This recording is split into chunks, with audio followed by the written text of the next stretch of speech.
I'm gonna put you in. I'm gonna do an introduction, and then I need to like capture your frame and put you on the screen. So it'll just take a second. Sure, I'm going to try to change my background to something more suitable here. Okay. Hey everybody, Tyler McVicker, passionate gamer here.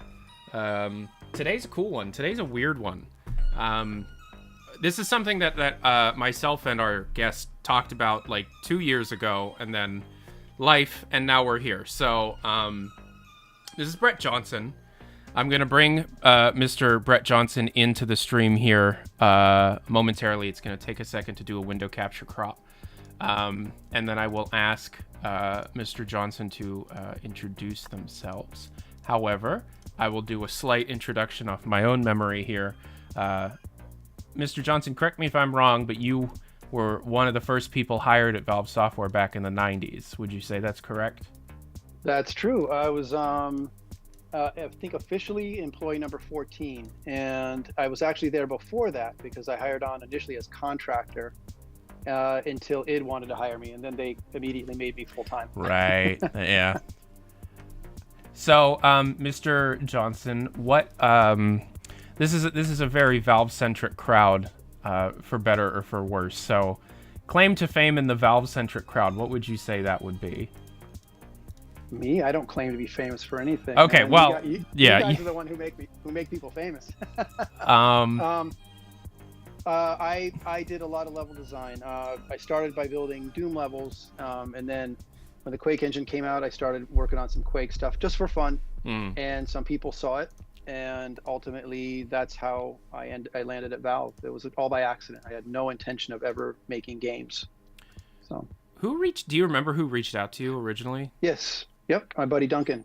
He was there for about 2 weeks, and he got plucked from the Quake community, and we would chat on MIRC, if anybody knows what Internet Relay Chat is anymore, but probably.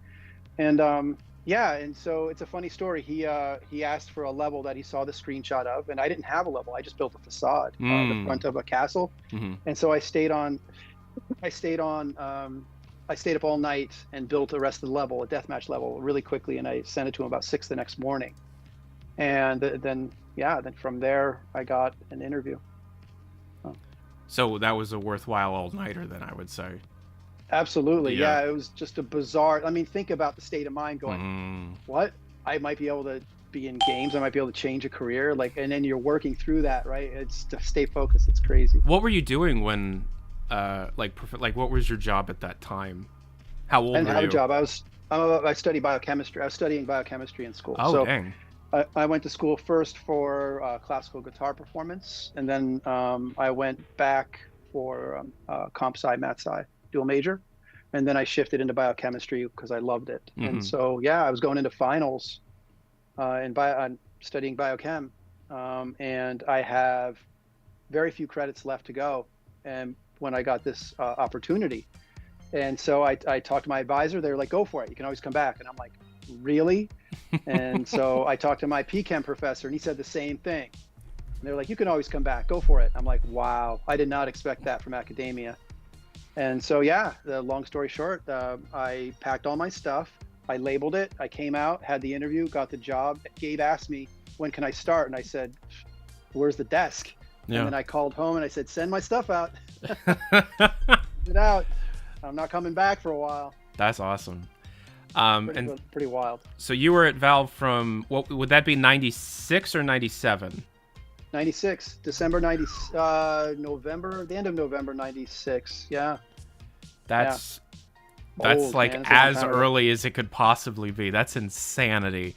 Next to like Dave Riller and Dario Casali, I don't think there are many other people that are even known in the public mind that were at Valve at that time. Well, John, right? Oh, Guthrie. Guthrie was there. Dario, I think, was the first official hire, but he didn't come over for the longest time because, coming over from UK. And then they hired Steve and John because they were known for Koryoth, right? He went by Koryoth, and they had their Quake site that was really popular and funny. And they were there. And then they hired Duncan, and Duncan alerted them to me, brought me in, and even though he was on a different project. And then, I think Dario got over, and then eventually it was like, I knew Dave Riller because we played together at the Quake World launch party in Manhattan. That's Oh, where I you were met at him. that. That's cool. I wasn't just at it. I beat everyone, including Romero and American McGee on a one-on-one. And that was it was bizarre. And then Carmack, there's pictures online of Carmack watching me play, and he came up to me afterwards like, I've never seen anybody play like that. And for me, and he was going on and on about how, and it was a lot of fun, and it was all projected on a big screen. But I'm sitting there blown away. I'm like, this is John. In my mind, I'm like, this is John Carmack talking to me. What's going on? What parallel universe did I step into that Holy this happens? crap. Oh, it gets crazier, man. There's more. So, but you didn't get a Ferrari though. You didn't get a Ferrari out of that one. I was already working by then. Yeah. Otherwise, I would maybe if I was still playing, maybe. But this is why I thought the initial contact from Valve was a joke, right? Oh. I thought it was nonsense. Like, so I get a phone call, and from someone named Harry Teasley, and I'm like, oh, I get it, guys. You're teasing me. I get it. You're being funny. And then I'm like, and I'm talking to him. I'm like, yeah, send the itinerary. Sure, send it out. And then I get an itinerary, and it was real. So I thought it was a joke because a lot of people knew who I was from the Manhattan thing, and the IRC community. Right. I thought they were messing with me. So I was like, whoa, I didn't expect that. So I actually found a record on Blue News of your hire. Like back in the day on Blue News, which was at that point. Nowadays, it's still around, by the way. Their archives are still up. The website's still there. Wow. Yeah. I am unaware of this. But what's funny is they used to track the Quake community. The IRC chat room that you're probably from was probably where the creators of the website were from at the time as well. Oh, yeah. Probably. And so they were like, Dave Riller at the time was Dr. Kevorkian, and they were like, oh, yeah, they're working on this Quake mod, and they just hired Riller, and they got Dario, and your name came up as well. They're like, yeah, they got this guy, they got this guy, they got this guy, and they were paying very close attention to each of the Valve hires. And now that we've got, oh, wow, this is. We can talk about that later. I know, but just like that's a death map. The underscore reader just subscribed. Fucking mind, dude. That's a Half-Life deathmatch map, but it's textured Quake. Wow, you recognized it. Nice. Yeah. What's the map? Yeah, we didn't called? have multiplayer when I first built this. We didn't have multiplayer, so I built it in Quake. What's that map called, guys? Wares. Wait, what? This was called Wares initially. Oh, yeah. It's Stockyard. Then they renamed it Stockyard. Stockyard, right? Yeah. Damn. So you mapped it. So you were the creator of Stockyard, is what you're saying. First of all, okay, cool. And it was originally made in Quake because Half-Life at the time didn't have multiplayer capabilities, is what you're saying. That's right. Cool. So I kind of tuned it to a lot of Quake weapons and then brought it back into Half-Life later. So I talked to the guys about releasing stuff, and we decided it's not a good idea, and I agree. But it might be possible to get that Quake map, right? Yeah. So I don't think that would violate anything. Yeah. So if people still play Quake, if they care. Oh, absolutely. They just put out a remaster. I know. I love it. I was talking to I don't know how much you follow modern id, but Hugo Martin, the creative director at the site at the studio, is my dad. Not my actual dad, but it's like an in-joke that he's my father. And I was texting him about this interview I was doing earlier today. And he actually wanted me to pick your brain a bit about like old Quake stuff, because he was in art school in New York at the time. So wow. So shout outs to Hugo, my man. Sure, I'll do what I can. That's nuts. I had no idea. That's crazy that is what that came from. I had no idea. I love learning that. Yeah, stuff. there used to be a forklift in it. I had a really? forklift in there. Yeah, initially. There's probably some screenshots of it. It went from Half-Life engine. It wasn't Half-Life yet. It was Quiver, but barely. But it was in our engine. Then I took it out so I could test deathmatch and put it into Quake, and we deathmatched the hell out of this. So we played this a lot at the office, and I had multiple configurations of it, different weapons, and it went through a lot of iteration, and even more when it went back in quite some time later when it was ready for a Half-Life deathmatch. Damn. Like I put the guns in and in the upper bays, and Duncan actually did a pass on some of the visuals on it. So he did he added the banked supports in the bays and the outer area, like some stylistic stuff, nothing play related. But in this Quake map, there's a lot of trickery.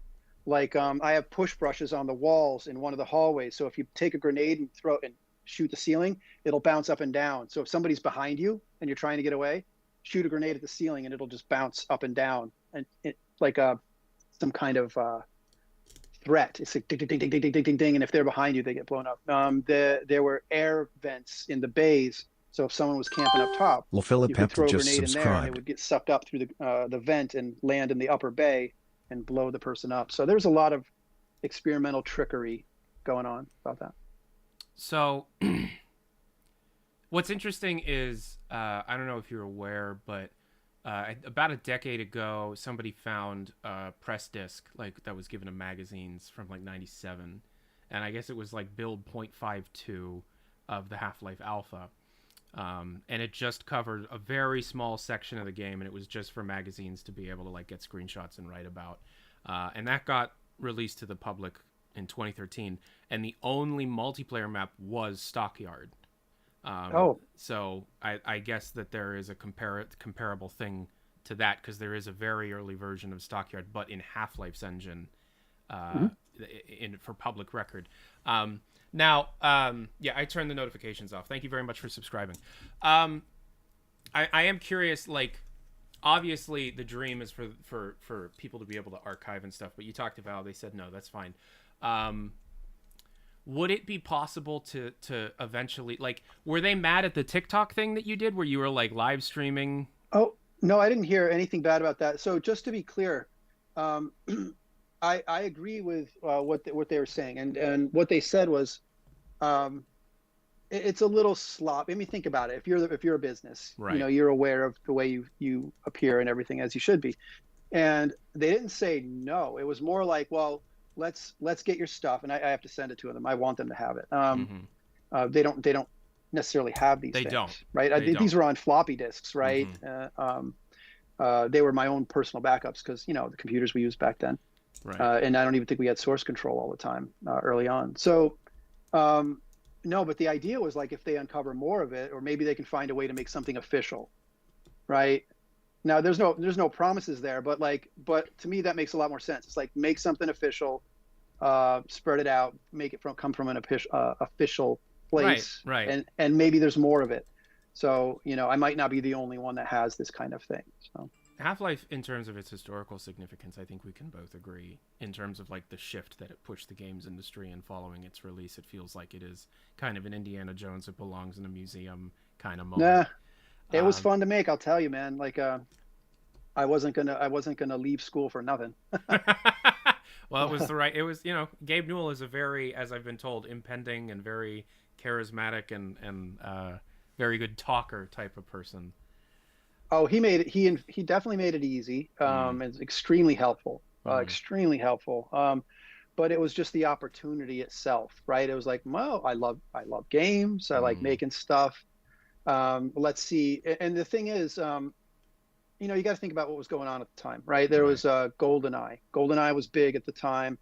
I was playing a lot of mods, a lot of Quake mods. And so I was getting a lot of ideas from that. And it really just an amalgamation of what mods are really cool, what's pushing the envelope, and why would I want to play, what kind of game would I want to play? Right. Now, in games, you normally don't build a game for yourself, but in this case, it was like, no, I want to build this one for me. I want to build this one so I would play it. Right. And people like me would want to play it. And that led to, you know, create a world that feels like it's going on, whether you're there or not. And that's kind of the bottom line.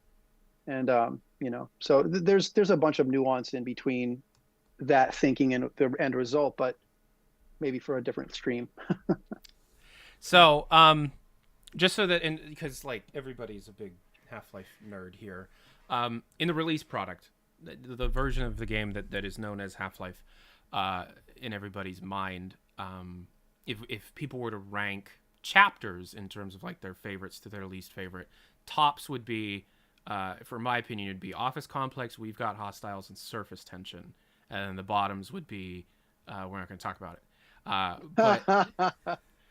But I think if, like, I don't know if you have the chat open on the stream. Are you looking at? I do not. I don't have the stream up. Twitch.tv/Tyler McVicker. Somebody made a Half-Life joke today in your math class, dude. That's hilarious. Yeah, it's far reaching. That's awesome, man. I mean, this is why we make games. It's so amazing. Reaching out to people. It's so amazing. Yeah. I don't know what else to say. Do you need the link? So humbling as well. Hang on, sorry. Yeah, yeah, please. That would be helpful. Cool. I'll send it on Facebook. Let me just switch the scene so they can't get your personal. I know this is terrible. We're communicating through Messenger on Facebook. What is this? The 1920s? Yeah, Zuckerberg. Thanks, man. But so there's a lot. I'm gonna let. Is it okay if people in the chat ask their own questions about stuff?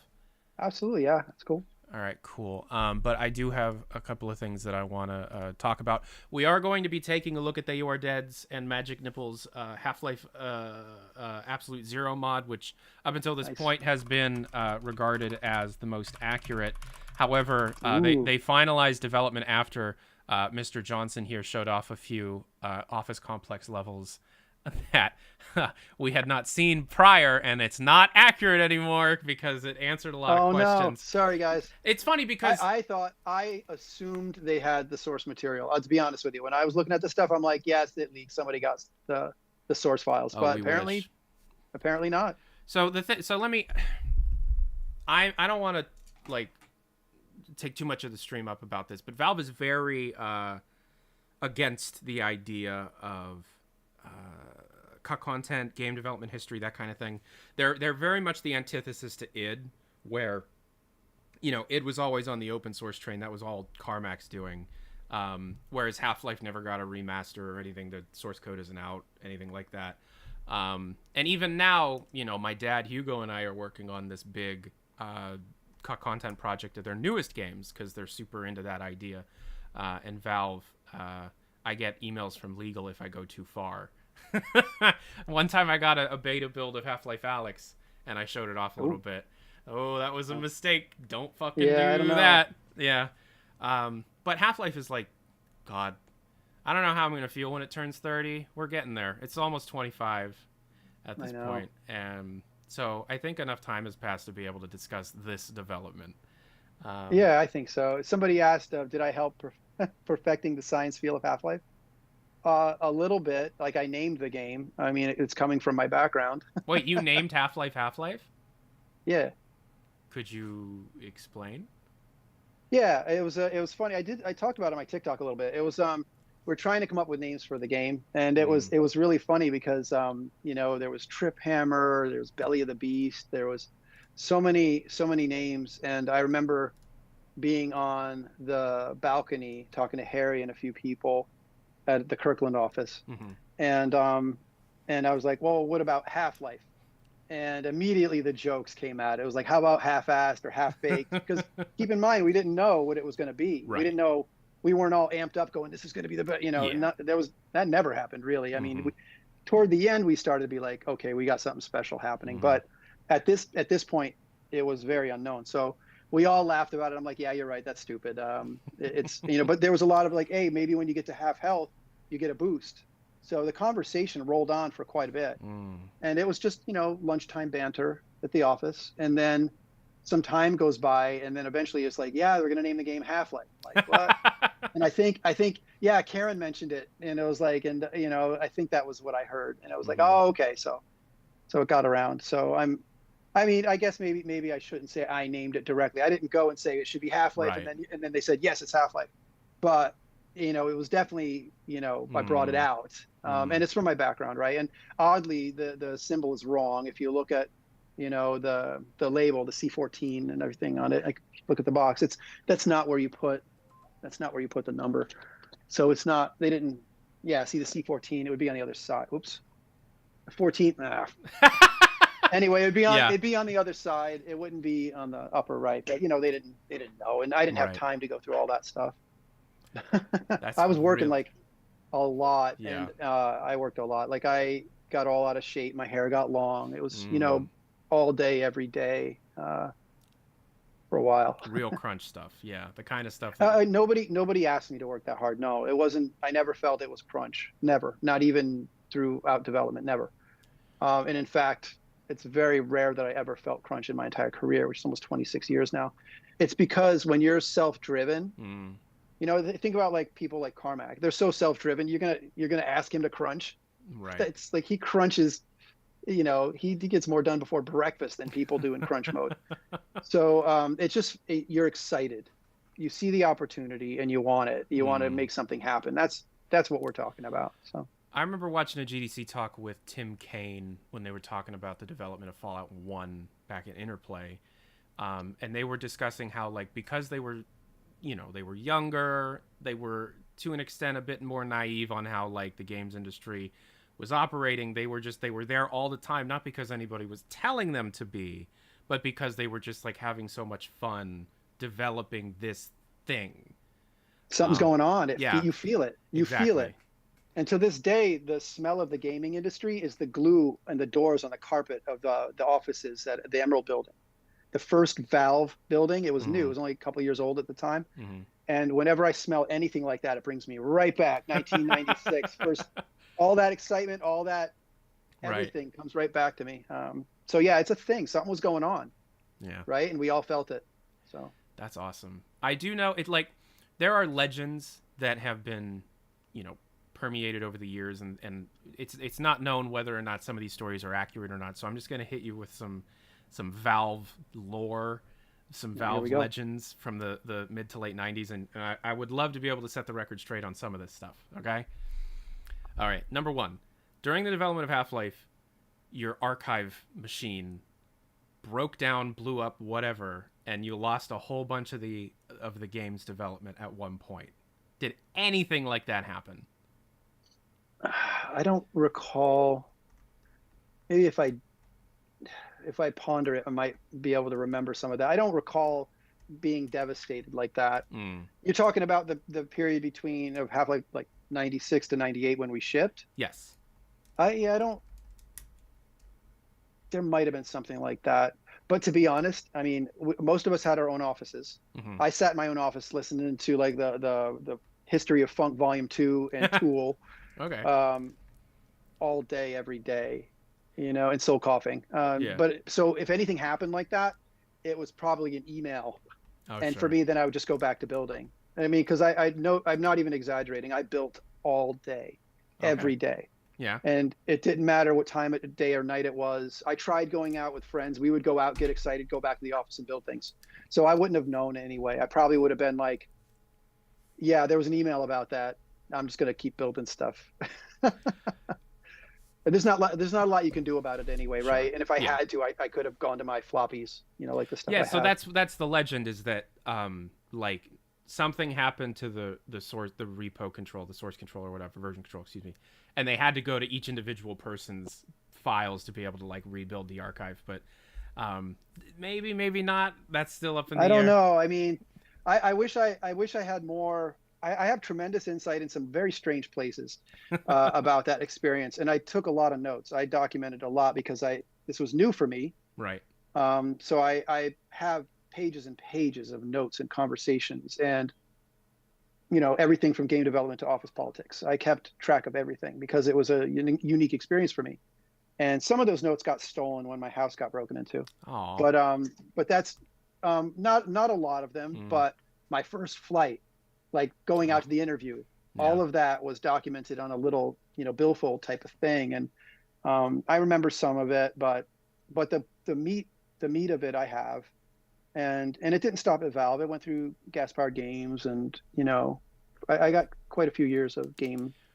I don't want people to think that this person is only defined, but Mr. Johnson here is only defined by Valve software. Very storied career. A lot of many different things have happened. We're all Valve nerds, that's true.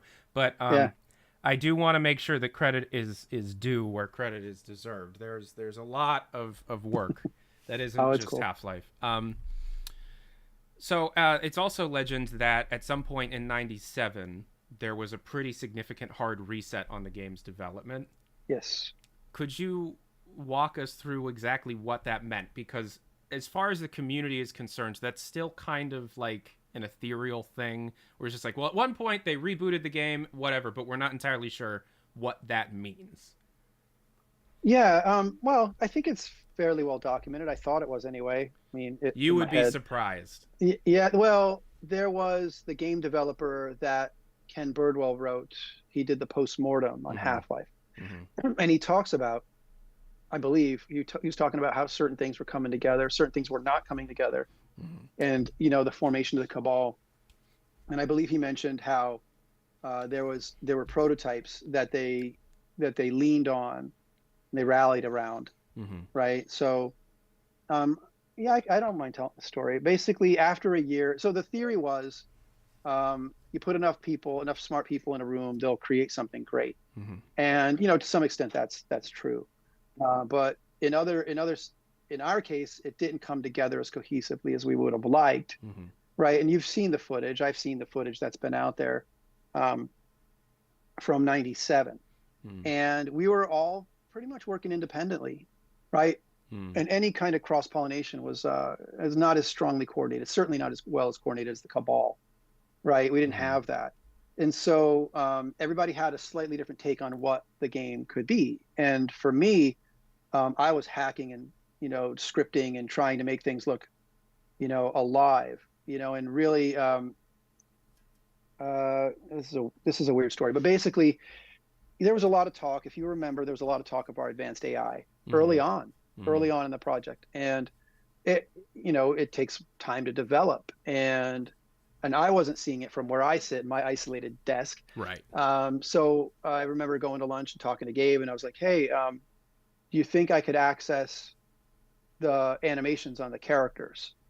Right? Because if I can access the animations on the characters, I can make it appear that they're smarter than they are. And then, then we don't have to lean on AI as much. And he didn't say anything. And that's a good thing, right? Like when Gabe thinks, right? If you get him thinking about something, you're like, okay, this is good. It's a good sign.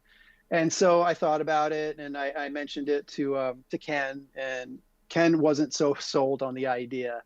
So, but what we did have was ambient scripting. We had this idea that in the beginning of the game, scientists would be walking around and you could do basic things. They'd be, this and that. And you can get them to walk somewhere or run.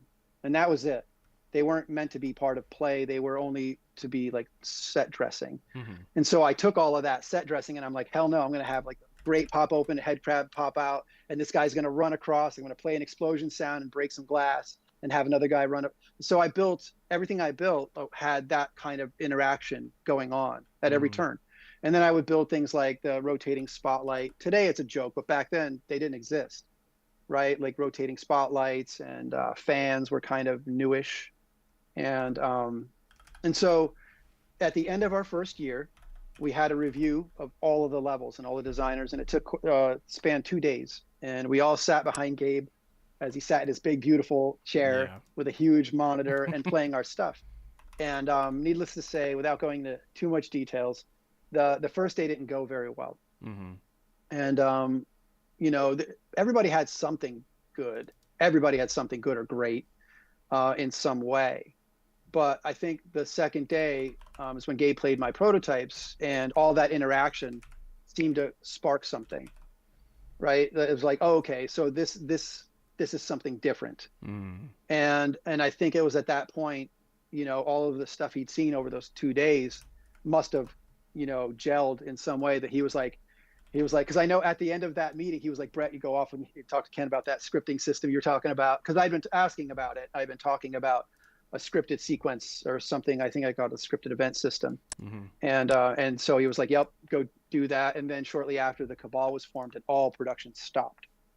Except for me, I kept building stuff because we didn't have the alien world figured out. And I had to, there was a lot of people trying to do the alien world for the longest time. And eventually they're like, just give it to Brett. And so while everybody else was, finishing and polishing stuff, I was building this place that didn't exist with no support, literally no support, with all basically the same stuff the rest of the game ran on.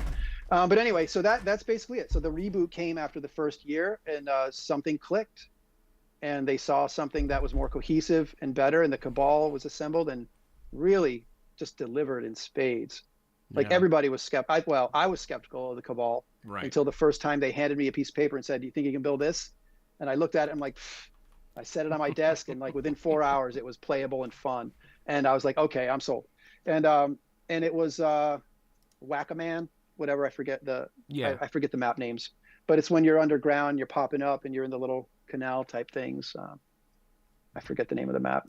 Forgive me, I don't know the names of all. Oh, that's fine. They're just like maps. C4. They're C3, A1. They're not really named anything. Yeah, I know. I just don't remember which. It's a C2 map, I believe. But I think that's surface tension. No, it is. But yeah. I don't know which map it is in there.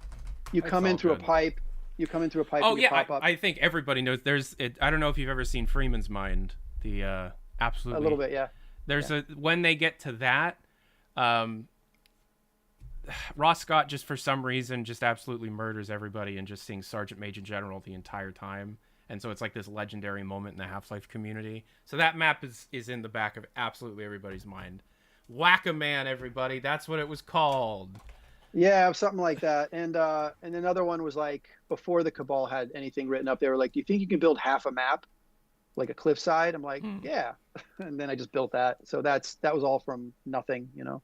The cliffside meaning when you come out of that pipe and then the airplanes fly by. All of that was just cruising, you know, put on some tunes and make it. So no, I'm not the guy who fucked up Zen. I'm the guy who made it. Otherwise, it wouldn't have existed. And to be fair, I asked to cut most of it out. I asked the team. I said we should cut this out. It doesn't fit. It doesn't fit. And then the team liked it. A lot of the people on the team was like, no, we like that. It's so unusual. Yeah. So I tried to cut it back. Yeah, I did the Akira elevator as well. Sorry, I'm not gonna hijack your chat. No, it's all good. It's all good. So like let's you know, a lot of questions. No, Zen wasn't rushed, and Gabe was happy with. They were happy with it. That's why they released it.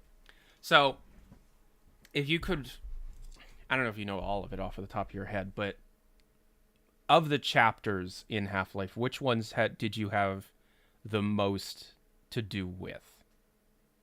Oh, I built a lot of the game. Let's see. And when I wasn't building the game, I was adding stuff to other people's levels. Let's see.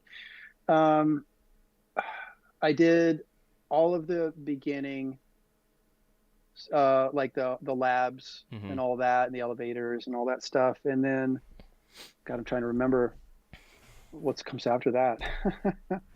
I did the top side, most of the top side, if not all of it. There's a couple. I think Kelly did some of the levels in there, but I built the Whack-A-Man, the cliff sides, the one with all the bombs in it, the laser traps, the one with the helipads that I turned into the VIP for Team Fortress Classic, the dam, all that. Those are just fun. Those are just me riffing. The dam is just something I just did in a day. And let's see.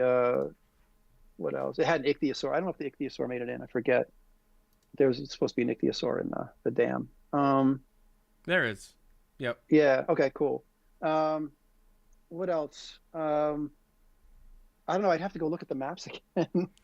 Man, it's weird. And there's little parts of the train ride in there. There's most of Zen. What I didn't build in Zen was built by somebody else using parts of the prototypes that I built for Zen.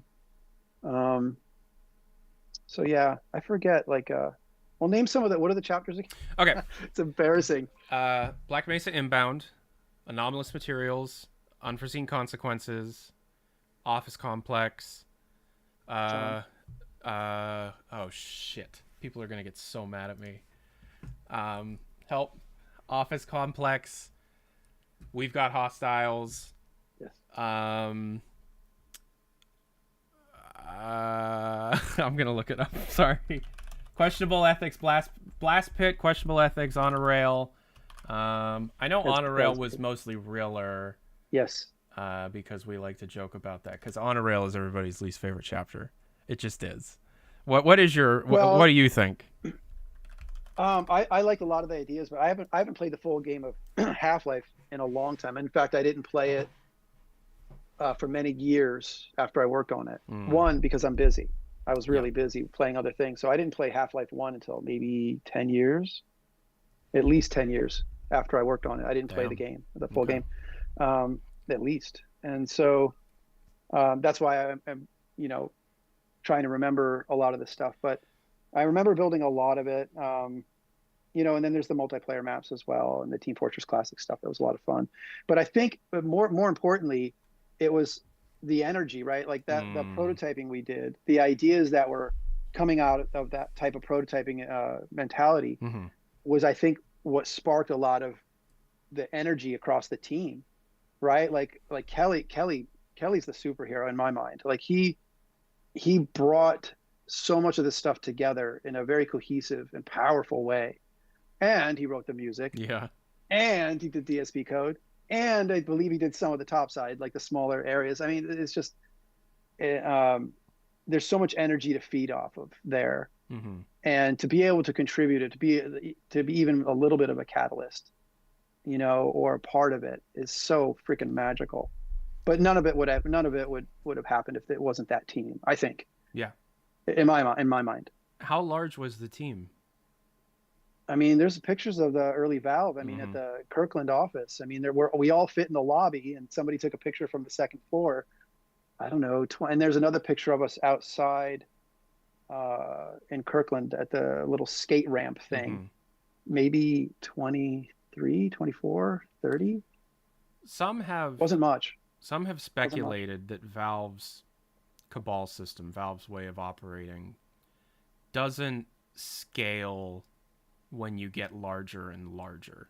So like Valve now is like 350 people, and that kind of spirit or energy may not be able to permeate in the same kind of fashion when you're dealing with such a larger amount of people to manage and have to move. You have what did you say, 28 years under your belt in the industry now? About 26, yeah. 26 years in the industry.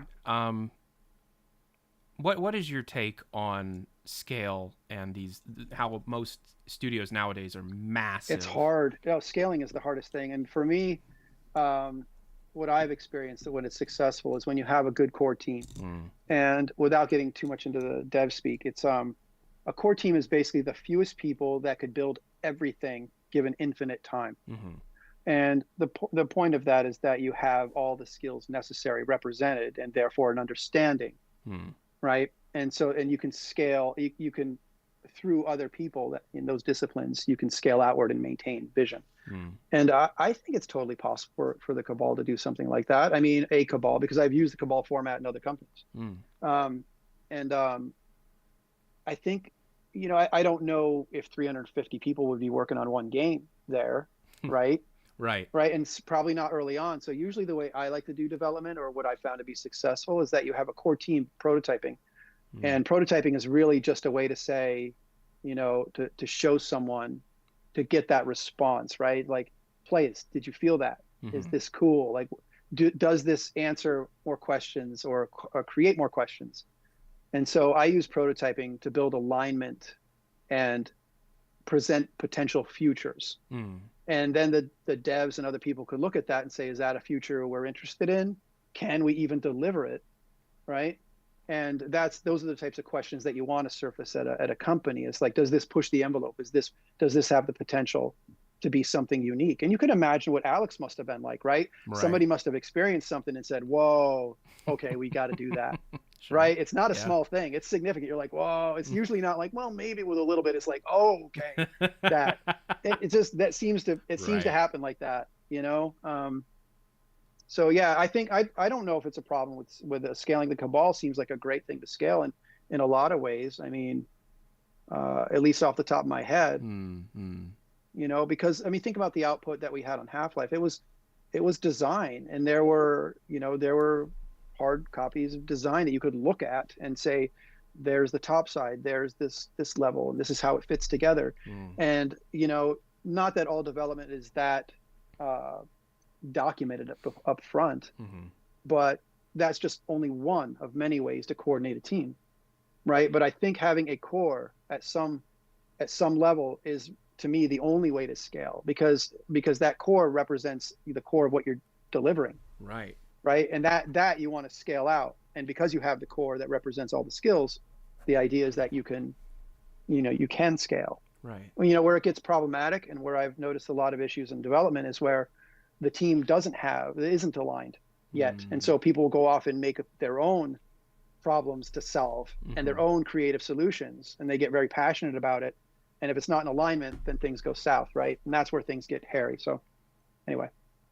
Awesome. Thank you. Yeah. So I'm going to start up this game here because, it's a fun little idea.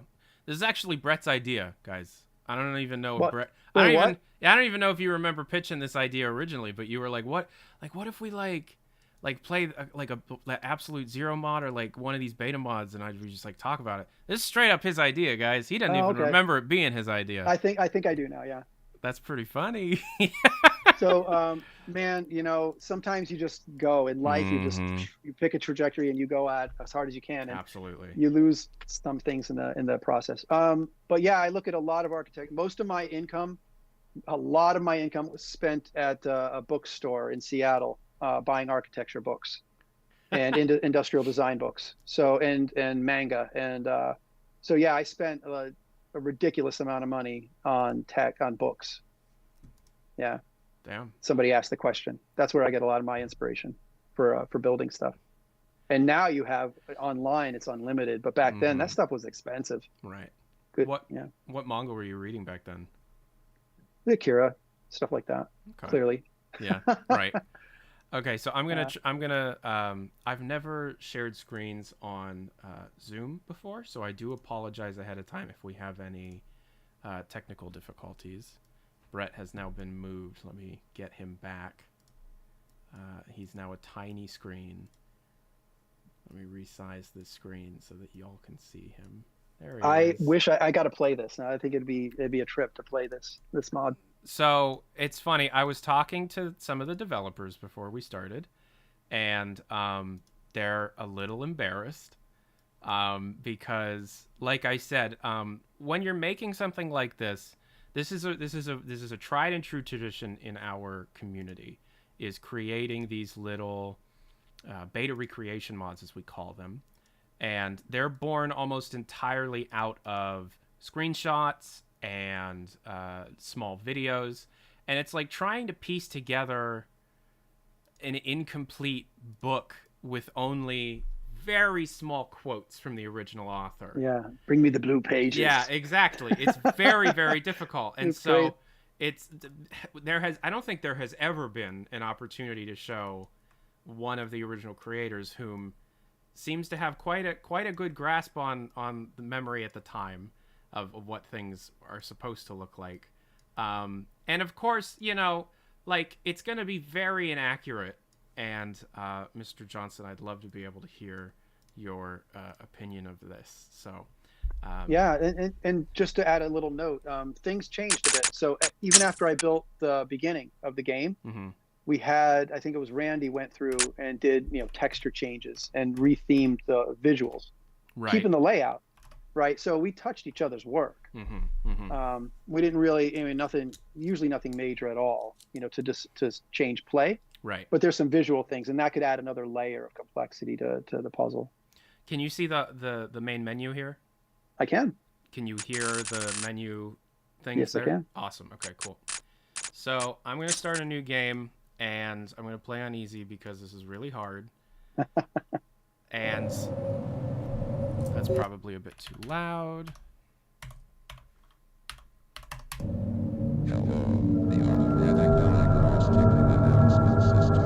That didn't do anything. I'm sorry. Hold on. That's because the music volume is way too high. We're just going to turn the music off. Thank you for being patient with me here. Okay. So, this doesn't have the tram ride, and I'm curious, when did the tram ride get added? The train ride went back and forth a bit in development. Like I worked on parts of it initially, and then John picked it up and did most of the assembly. I think he worked with Kelly on putting that together. I think it came in later. I mean, at least in its completed form, I think it came in later, because usually you do the beginning of the game later anyway. When you have things figured out, you got lots of prototype work in there. You have lots to draw from. So, and I think a lot of it was like pieces of things, ideas of things that they just used to make the train ride. So if I recall correctly, I mean, don't quote me on it, but I think it was later. We didn't start with it. Right. So in this build, as we're going to call it, you just start in this area here. There's no desk. this is the speculated opening of the game. There's no desk. It's just this room with crates. I'm trying to think where the hell we started. That's a great question. I don't recall any of that. Like when we. Yeah, I don't know. I'm trying to think of those 2 days of review. That would have been what I think we're trying to recreate here. Mm-hmm. Was that first, 97. We're supposed to ship in 97, right? Right. And we did the review in 97, about a year later. And I don't recall having any massive intro, a train intro. Right. So I'm curious. I think it was the disaster. Yeah. Oh, it just started at the disaster, really? No, I think I'm trying to. We go in, we go down, and then mess with this machine, and that's when stuff happened. Yeah, so I built all that stuff, right? Okay. But I don't recall there being any train ride intro. All right, so this could be accurate. I'd have to do like maybe meditate and see if I can retrieve anything, because it's not on the top of my head. But I don't recall there being any elaborate intro like train ride yet. Okay, so this version of the game, which is supposed to be like a 97 recreation, you're just in this, it just boop, and now you're here. And you're just... There were the doors, though. I remember I built the doors, the big metal doors with the things on there, and I remember that mainly because I was told to take them out. Oh, really? They look too... Yeah, they look too much like Quake. I'm like, they don't look anything like Quake. They look too much like Quake. And so... to their credit, they were trying to avoid a lot of browns and greens. They wanted to distance themselves from Quake as much as possible. But yeah, the doors, they wanted to take them out. I was like, no. So kind of a darker aesthetic to things. We've got the original scientists here. Oh, I can't see. I still see the. Oh, you can't see it. No. Oh shoot! I'm sorry. I didn't know you were playing. I thought you were. All right. I think it's because maybe you got to go windowed or something. Yeah, I'm gonna go windowed. Oh, sorry, man. I thought we were waiting for something. Nope, that's my fault. Hold on. It probably stopped sharing the screen just then, I'm gonna guess, because the application just closed. The surgical white theme. Yeah, so I only had like 3 or 4 textures. And so this is where I learned about UV mapping. So I took just a few textures and I cut them up and mapped them to all over the level so they would look like different materials. So in the early shots, you see a lot of white. Mm-hmm. A lot of that is like 1 or 2 textures that I just chopped up. And I used the vents from part of it as, trim over here. And then at some point we were like, wow, these really don't perform and there's small maps. What's going on? And then they were like, oh shit, you UV mapped every face to get more mileage out of each texture, because we didn't have a lot of textures at all. Right. And I was like, yeah, of course, why wouldn't I? Because every time you do that, I have to draw it again. And I was like, oh, okay. So that was my first lesson about that. That's pretty funny. Here we are. Can you see you see the main screen again? I do. Yeah, main screen. Okay. There we go. I see a skill selection. I see loading. All right. I think we're good. The automatic diagnostic and announcement system welcomes you to the Black Mesa Research Facility. Remember, have a secure day. Oh, I think the bars are on the other side. No bars. No? No bars. There are no bars in this recreation. Morning, Mr. Freeman. Looks like you're running late. Oh, yeah. Oh, wow. So how does this look to you? I remember a lot of it, too. I remember, yeah. So no desk. It's just this crate room. Oh, we had the credits, too. Hey, catch me later. I'll buy you a beer. How late was voice acting added? I don't remember a lot about voice acting stuff. Yes, this all looks nice. There were some screams and stuff, because when I prototyped the elevator crash, I had them. It was hilarious because they're what did he say? They made some funny quote when they did the crashing elevator after the disaster. They were running. Yeah. So basically, I like combining the emotions. I wanted you to feel like they're leaving you behind, and then you're scared and upset, but then you get revenge by they crash. That was the mix I was trying to get out of that. Oddly, I was told to take that out. I was told to take a bunch of those types of things out because we weren't a funny game. So take that one. Well, it's actually interesting because in the final game, you don't see them run away. You push the button and they crash and die. But that still happens, right? Yeah, Even yeah. that kind of humor was like, no, we're not, like pushing the button, turning off the lights and having them turn it on. That was like, we're not making a funny game. You know, I got a lot of that. My response was basically just don't play my levels then. Don't load them up. Don't load them up. I mean, at this point, they weren't like my levels. They were just levels. Right. So this is just built for fun. Like, I mean, just, you know, out of my mind. I mean, there's no concept art or anything for this stuff. Oh, getting a person to sit, if you look in there, that was a big deal. I remember I built the chair and I was like, you know, if we can get a character to sit, that'll make it feel more real. And even then it was like, well, why would you do that? Why would you want a character to sit? It's silly. And then one of the guys did it. I don't know if it was Doug or Chuck, but one of them animated it to sit.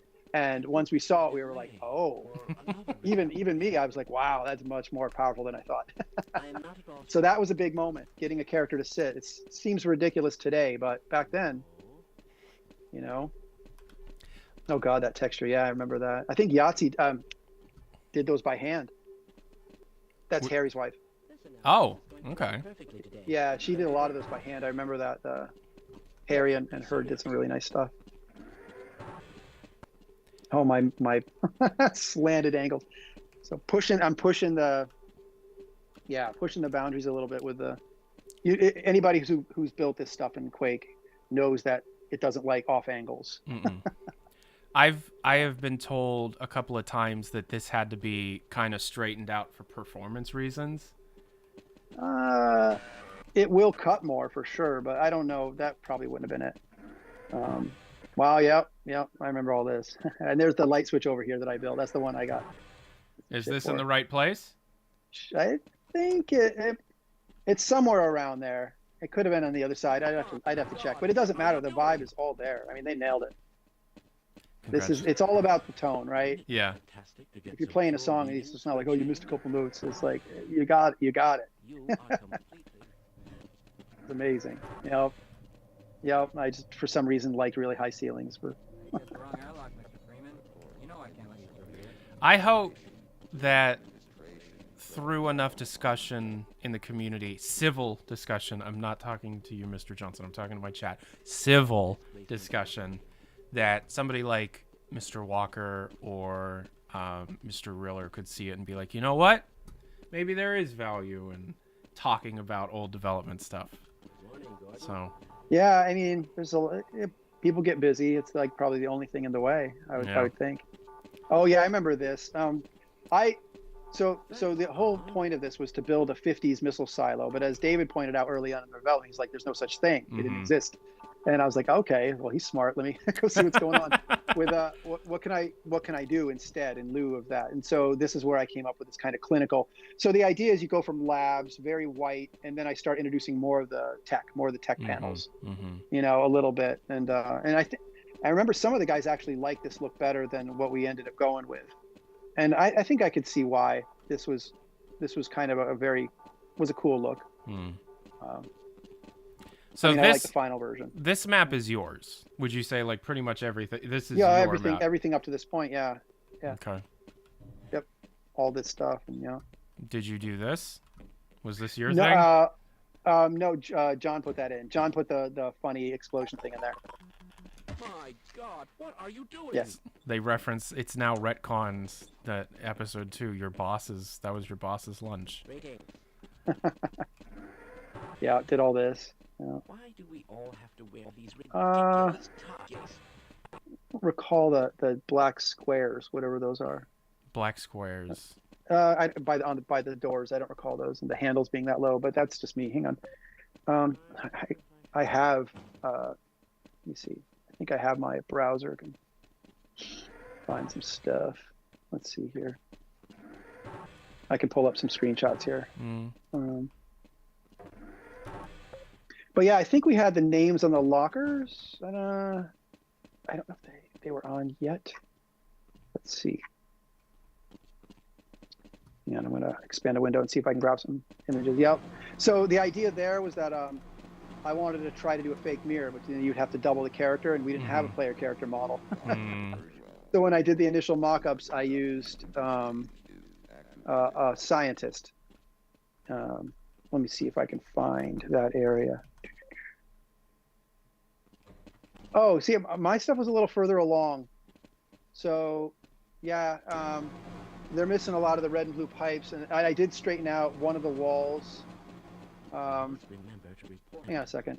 Can I share the screen real quick? Will that work? I don't know, but go ahead. Absolutely. I will. Okay. I will change some stuff around. So this is the last I remember building. Okay, hold. Can you see that? Not yet, because the window got all weird. Okay. Just give me 1 second. People are gonna kill me if I can't show them this.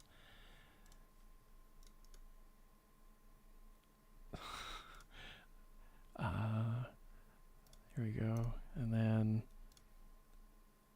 Okay, go ahead. There you go. We're good. Is it showing? Yes. Okay. Yeah. So this is the last I remember, and I think you mentioned I straightened one of the walls, and I added some color, and changed the ceiling a bit, brightened it up, and I started using more ambient values in the lighting, and so and the panels are a little simpler, and I put a single texture on the bottom. You can see the differences, right? Like a little bit of the grading on the floor. A couple different lighting techniques. Wow. Right. Yeah. So it's a little bit more. Let's see. You can see this. Yeah. Yeah. Okay. Yeah. So this is the room you're in. Before. I don't know if the floor was still white. They weren't sitting yet. So this is earlier. This is older. This is when I was like, hey, can you make them sit? Not even realizing or caring how much work it took back then, right? You're like, yeah, it would be great if they could sit. I don't know if they got any of this stuff yet. They might be getting here and here. But anyway, I'll stop sharing, and then we can go back as neat. Oh, this is the earlier locker room. I don't think I have. There's a story behind this, but why I did this, because it was horrific, and I'm like, how far do we want to go? So this is hey post disaster. You go back to the locker room. Oh no, this is just me with the level making a mess, going to raise the question: how far do we want to push this stuff? Right. I sent the screenshot to the team, so the team saw this. They absolutely saw that. It's stuff like this, right? Yeah. I'm like, guys, how far do we want to go? Just let me know. Give me a boundary. Yeah, and they cowered. And look at the body back there. Yeah, I shouldn't be laughing. But anyway, this was the early locker room. Right. And this was what I was telling you about. I set him up. And so there's another one back there. Right. And it's not real, and you could tell because I think I flipped the push. I actually flipped the texture to make it look like a reflection, but it would have been too expensive. And again, there's no player model. I should have known that. There was some of this stuff going on. Let's see. And there's the forklift I told you about. But anyway, I don't want to hijack it. Let's go ahead, and I'll stop sharing there, and we can pop back and forth as needed if that works for you. Absolutely. Okay. That's great. Let's just, can I Control Z this? Oh, I can. Thank God. Because OBS, you have to do everything live, and so they're just watching me fiddle with all of the settings and stuff, and it's kind of embarrassing. So, all right. Whew. So this is their version of the locker room. I don't see it right now. Oh, wait a minute. Sorry, I'm looking at Zoom. Ugh, man, this scientist. I'm out of it. Yes. This scientist just had a reflection. I got you. Oh, this is cool. It rearranged itself. This is nice. That scientist was just over here and he had a reflection, but okay, that's pretty funny. Yeah, that would be totally fake. But I think we had names on the lockers. I remember because they got shuffled around a little bit, and I put my name on there pretty early on. Mm-hmm. So, Yeah. the suit being in a locker, was that the case? Yep. Okay. I don't think the locker was that deep, but I think, yeah, I'm pretty sure we had it. It was in a locker. You could get it there. Oh, there it is. That's the picture of our team, right there. Where would you be here? It's real low res, but like I'm folding my arms like I have a bad attitude. Oh, okay. You had long hair? No, that's Duncan next to me. Duncan's got the jacket. Oh, right. So I have I got a short sleeve shirt on. That's my Valve shirt, I believe. I'm on the far right. You see Kelly Bailey is the lowest on the right, kneeling down. That's Kelly. Yeah. Look up from there, and that's Steve Bond on the far right. Right. And right in front of them, that's me. Right there. I'm circling. Yeah, I think it's Kelly, Mark, Gabe, Randy, Greg. Oh wait, hang on. No, that's Greg. Yeah, Greg Coomer. I can't see it that well in here, but yeah, that's the team. That's most of us. I don't know if Dario was in there yet. He must have been. But yeah. Anyway, yeah. Wow, what a trip. So yeah, we got our suit. We're heading into the test the halls chamber. were thinner. I remember that. Yeah. You have one of the new HEV suits. Yep, they're thinner and there's no floor venting. That Randy put that in. It's a nice touch. We had the cart. The cart was because on the way back you can push it as a barrier for the zombies. Yeah, this was one of the halls that that didn't perform when I was chopping textures up like crazy. And curves, right? Curves would split your your geometry quite a bit. Looks great. Wow. Oh, that's different. Was that ever a thing? This like airlock? Not that I know of. Yeah. But this looks really close. Yeah. I mean, this stuff, I remember all this. And John put in those cool. I didn't have one up here. I have one down there. I didn't put one of those volumetric things up here. That's actually below. Yeah, built this because you got to climb out. Nicely done. My buddy Magic Nipples, whom I've known him as Magic Nipples for so long, I don't know his full first actual name, but I'm sure he's reached out to you before. Who's that? But I was talking to him before this stream, and I just want to give a shout out to my buddy because I'm sure he's losing his mind right now. Because he made a lot of this stuff, so shout outs. Yeah, it is. It's really, wow, you can see the spark in there. Yep, that's right too. I don't know how the hell you did this with screenshots. I think this room was brighter, but it's quite possible that I didn't always render lighting because I was working fast, right? I'm trying to get things done. And it's possible that something went out that wasn't properly rendered. Yeah, that looks, yep. I remember building those gadgets and those pump, I don't know what the hell they were, but they looked cool. And then the pipes up top because I was going to break them and have monsters jump off them, head crabs. Which happens in the final game. Yeah, a lot of this stuff stayed. I mean, it's just like I said, Randy went through and gave it a beauty pass, and added, and John, they added some nice little things, but the play didn't change a whole lot. Well, for the most part, yeah. That was supposed to blow up. Yep, critical. There you go. Yeah. Was that so? Okay, just to clarify, it seems like was there a resistance to scripted sequences? And no, it was this is what they were intended to be. This was the total intention, is that they would be ambient and run around and talk and say things and walk, or like what you've seen, but not the interaction, like clicking the light and not being part of combat and not being killed. Sure. You know, they were mainly meant for the intro, this type of thing. So. But then, at least in its 97 iteration, following Destruction, it was more or less going to play like you're alone fighting some aliens, and there's really not a whole lot of ambient after that. Yeah. Okay. Yeah. Yeah. I mean, we're idea sharing. Somebody else might have popped some in, sure. But it wasn't the standard yet. And there's my twisty elevator. So that's what you get by playing Myst all the time. Like I love Myst, so I would always.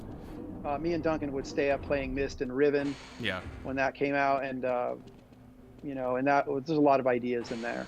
Right. It just opens up a lot of thinking. Of the original three, which one was your favorite? Myst? Yeah. Oh, Riven, I think. Yeah, me too. I love Riven. Yeah, I don't know about the third one. Exile. You're talking about Exile? I think Riven had the biggest impact, probably because it was during this time, and I played it with Duncan, and it was just very memorable. It's just, yeah, it was very memorable. I mean, everything about it, the context, time period. Yeah, there's my switches. Excuse me. Yeah, I mean, keep in mind, a lot of this stuff, we were pushing the performance too. It's like, is this going to run? Because Quake didn't do curves until what? Quake Arena? Yes. You know, the curves, this was like the sound. Oh my God. Yeah, I don't think I had yellow on here yet. Those were made later, you know. What I find interesting is this sequence seems to have gone through a significant number of revisions, because at one point we have record in the 0.52 alpha of like it's there's a scientist there, there's that cut enemy, God, I'm keep blanking on stuff, Panther Eye, and then you just leave. That's old prototype stuff. Yeah. That was a different room though. That wasn't this. So they are probably cut and pasted geometry, and there was another gadget in here that kind of pumped and moved around. It was, you know, a little cheesy, but that was me tinkering. And this was a sound room, like that's acoustic, like soundproof tiling in there. And so what I did is there was another project called Prospero. I think people knew about that or whatever. There's another project, and I saw a gadget that Randy built for it. And so I took that and pasted it in here. So that's what the device is. That's me shamelessly stealing Randy's gadget and then modifying a little bit. And then I textured the room around that and built the pipe. Then that's where the lab, this part came from. It came from, I like that gadget. It was the spinny thing. It was the thing with the, you know, the main thing with the three little. Yeah. So yeah, I didn't design that one. That's Randy. And, but I did steal it and put it in here, and people seem to be okay with it. Well, it's idea sharing, you know, it's whatever, it's fine. Yeah, that project wasn't in motion anymore at the time, so and I'm not sure how accurate something like this was, because this is before a lot of the work in the device itself. Yeah, I don't know if we had the funnel effect yet. The beams we had, I mean, I love beams, and I think Ken implemented those. So it's telling me to walk into the portal. And instead of it, like putting, like how there was the sample in the final version of the game, or before how it just seemed like things teleported in, just doing that as the inciting incident. This I'm fuzzy on. So one of the moments of the games I think the whole studio remembers was coming to work one morning and experiencing the sequence, the opening sequence. And I think John and Kelly worked on that all night. And we came in the next day and saw that, and that's when things really started to click. We were like, holy shit, this is different. Right. Yeah, so at least for me, and I'm fairly certain most of us, that was, when you're teleporting around like that, that was quite special. And that was, I believe that was just John and Kelly pulling an all-nighter and just being in the zone, totally in the zone. That was amazing. Do you remember where in the timeline that took place? The Cabal had already been formed, and toward the final stretch of development, or the meat of it to the final stretch, Kelly sat in a room with David, Dario, and John, and he sat behind them, and they all day, every day. And there's stories about, you know, what they would eat. Like they would do chili with Fritos mashed into it, and, you know, and the result of that. And I was in my own office, and David was across from me for a while before he went into that room. So it was three of them, three of the main designers. And then it was me and then Randy across from me down the hall. You know, what would be funny is if I built the Valve offices. I wonder if people, I don't have time to do that right now, but it'd be funny because if somebody built the old Kirkland office, that might put you in the physical space, so to speak, of where we were. And I don't know if that's, but yeah, here's my spinning lights. That was a big deal. I remember when Gabe first saw that, he was like, we're going to show this at E3. Don't show anybody. Because I mean, and I don't know if you can tell here, but ultimately, let's see if you can see this. Ultimately, we got it. Yeah, you did. Or is it? Yeah, it's there. Other way. Yeah, as the other. Okay, so you did Yeah. see it. Best of There you go. E398. Magic So Nipples didn't work on this version of AZ. That's fine. They You Are Dead did. Shoutouts to They You Are Dead. Sorry for the miscredit on this specific version of AZ. So this is right. And then I remember John added that cool laser that cut through the body. It was awesome. It's totally the right tone. Picking up a pistol. Yep. Yeah, that's right. That's right. You didn't do the crowbar first. We changed that. We wanted to slow it down a bit. Yep. So, but that's right. Yeah, I think I don't know if we did the slippery floor thing yet. I don't think this is slippery. Oh, it is. Yeah. Yeah, we're gonna mess with sir. This is all just through screenshots. This is just through very low Incredible. resolution magazine screenshots. Yeah, I remember that. Yeah, the puzzle thing. Yeah, that looks. It's amazing. I mean, it's a labor of love right there. Yeah, the door was blown off. Yeah, the decals, sparks. Yeah. Shout outs to the community that are so incredibly passionate about this kind of stuff. There you go. Yeah, the scientists are supposed to come. Yeah. That just happened. Yeah. Yeah. But those were the same scientists that were standing here when you got in. Yeah. Yep. Okay. Yeah, I think when they crashed, the moment that I liked, it was like they were like hello as they come zooming by before they're on their script. And then you got to climb. Gamma settings are incorrect. Game looks quite dark. They You Are Dead. What settings should I have the gamma at? Yeah, maybe that's it, right? Your gamma settings, because it is a high contrast.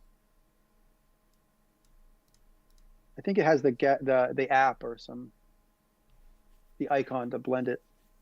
It is restarting. But yeah, Mr. Walker, if you end up seeing this, people love this kind of stuff.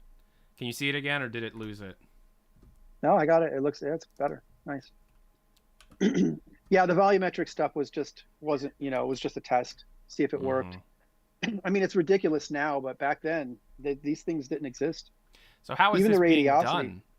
Huh? How is this being done in this such an It's old geometry engine? with no collision on it. It's just geometry, and there's no. It's a solid, colored object with transparency, and that's one of the first things I saw in my interview. They were like, "What would you do with something like this?" And they showed me different things. I think a guy named Nathan worked on this.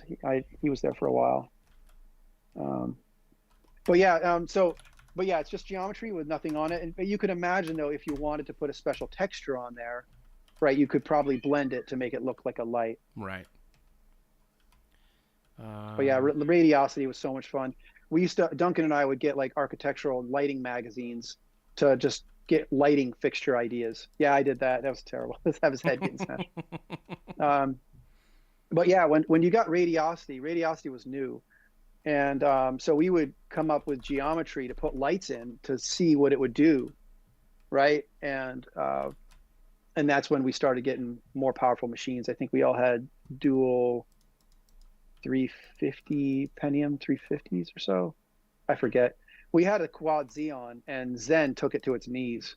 Like I know people bag on Zen all the time, but that geometry is crazy to build. Back then, you have to know how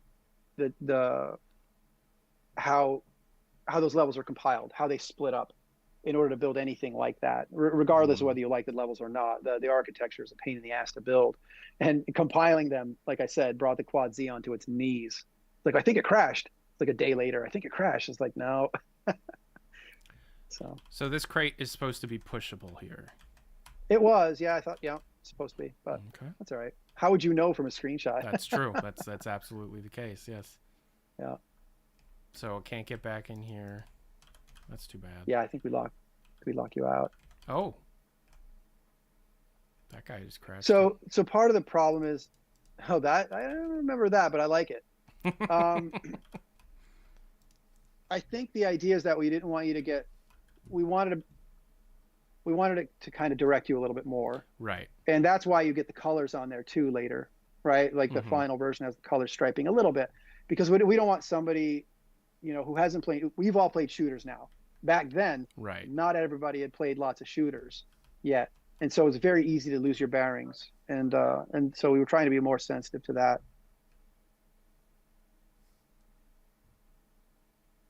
Man, Ted's zombies are so freaking amazing. They didn't survive. They were changed. Yeah. They're telling me Well, to smash this we other did all machine. kinds of tests with those. I remember when Ken was first testing them, he had hitboxes on their fingers. Oh. So you could actually shoot through their fingers if you weren't Oh. accurate enough. And we were like, well, maybe that's too much. Because think about it, none of us had made games. That sounds very performance hungry. Probably, yeah. And this is a bunch of people who had not made games yet, right? Like we made levels. I made a lot of Doom levels, and so did Dario. But nobody. I don't think anybody on the team had shipped a game before. So think about the odds of a startup for 1% chance of success. Mm-hmm. Startup, something really low, and then now add the layer of you've never made a game before. Okay, and then you create this. It's unbelievable. It's like speaking from outside of myself, looking at this, going, how the hell did we do that? Right. How did anybody do that? So they want remember me, that. They Is there an event back there? Yeah. Oh, go. Let's see. Can you get in there? Yeah. Oh, I don't know about this. And it leads me back into the. Oh. I like that. But this would have gone against the navigational things. Fairfalls has been there a long time, yeah. Yeah. But yeah. Probably because I think the reason they would have done something like this is because they've seen screenshots of post-disaster locker room, but they've also seen screenshots of that door locking them out. So it's like, okay, well, how are they supposed to get back in there? There's the version of the top-down blueprints. Interesting. Yeah, I know there's a vent. I'm sorry, go ahead. I'm sorry. No, I know there's a vent into the main room, into the main lab area where the guys were sitting. Because that's the main path to get out of here. And I think that's why we changed this a bit to streamline it a little bit. Right. Yeah. Because this was a little too. I mean, it's more open worldy, I guess. I don't know. It's more exploratory. That's the spinning light. This is the room I built that Gabe saw, and he's like, E3. We're gonna show that E3. But yeah, I remember going, that's cool. In the chat, the You Are Dead is the creator of the mod. So well done. His explanation for why things are a certain way, or at least why they believe things to be a certain way, will be in the chat. And they're saying that in a tutorial for Hammer that was released, there's a top-down view of specifically this map, and that vent path is there. Oh, could be, yeah. I built so much stuff. It's like at this point I built this, like, so nobody else was really messing with this stuff at this point. So it's quite likely. I mean, there's lots of versions of this. So you've seen the screenshot already. This went through a lot of tinkering, finding. But this looks like one of the earliest cohesive thoughts.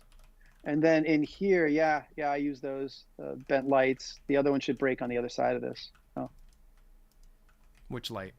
Oh, that one should break? When you go through the other side. Are you playing this? Yeah. Awesome. I don't know why I thought otherwise, but yeah, go through there, and there's your transition. Yeah, and so this was a big one you went back. You got to go the other way. But yeah, this was during the initial level review in '97. I remember there should be you should hear a break, and then where'd he go? Now there's some screenshots of a scientist. He's fighting. He's punching the. Okay. Hound eyes are in there.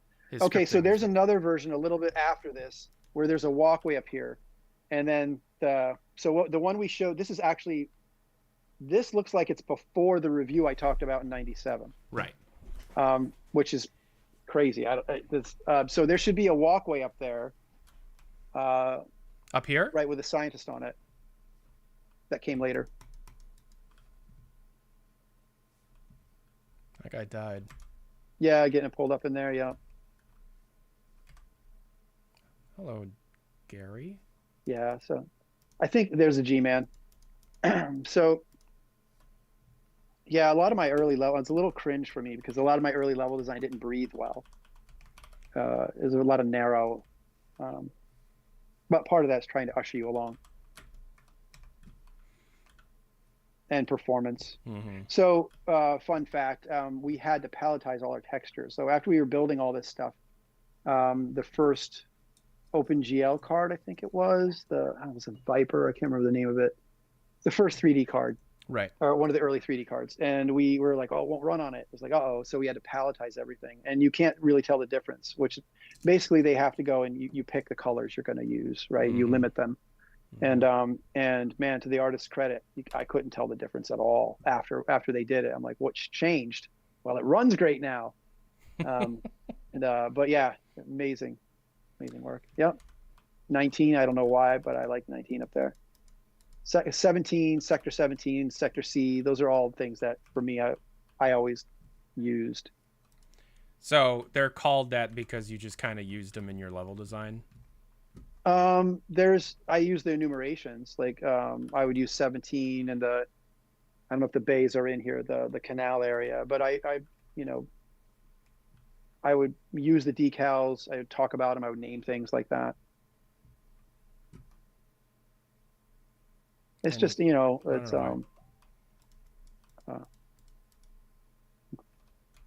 it's alliteration. Probably is all it is. I just picked up a key card. Yeah, that's right. Yep. There's a key card, and I think, and this is why the sequence wasn't as strong, right? Like, right. And the key card goes there to get out. Yeah, and then that door ultimately would get bashed out by a Vortigaunt. And I think that was Harry's idea. Yeah, you missed it though. Or maybe a zombie, but in retail it's like, a Vort, yeah. Okay. Yeah.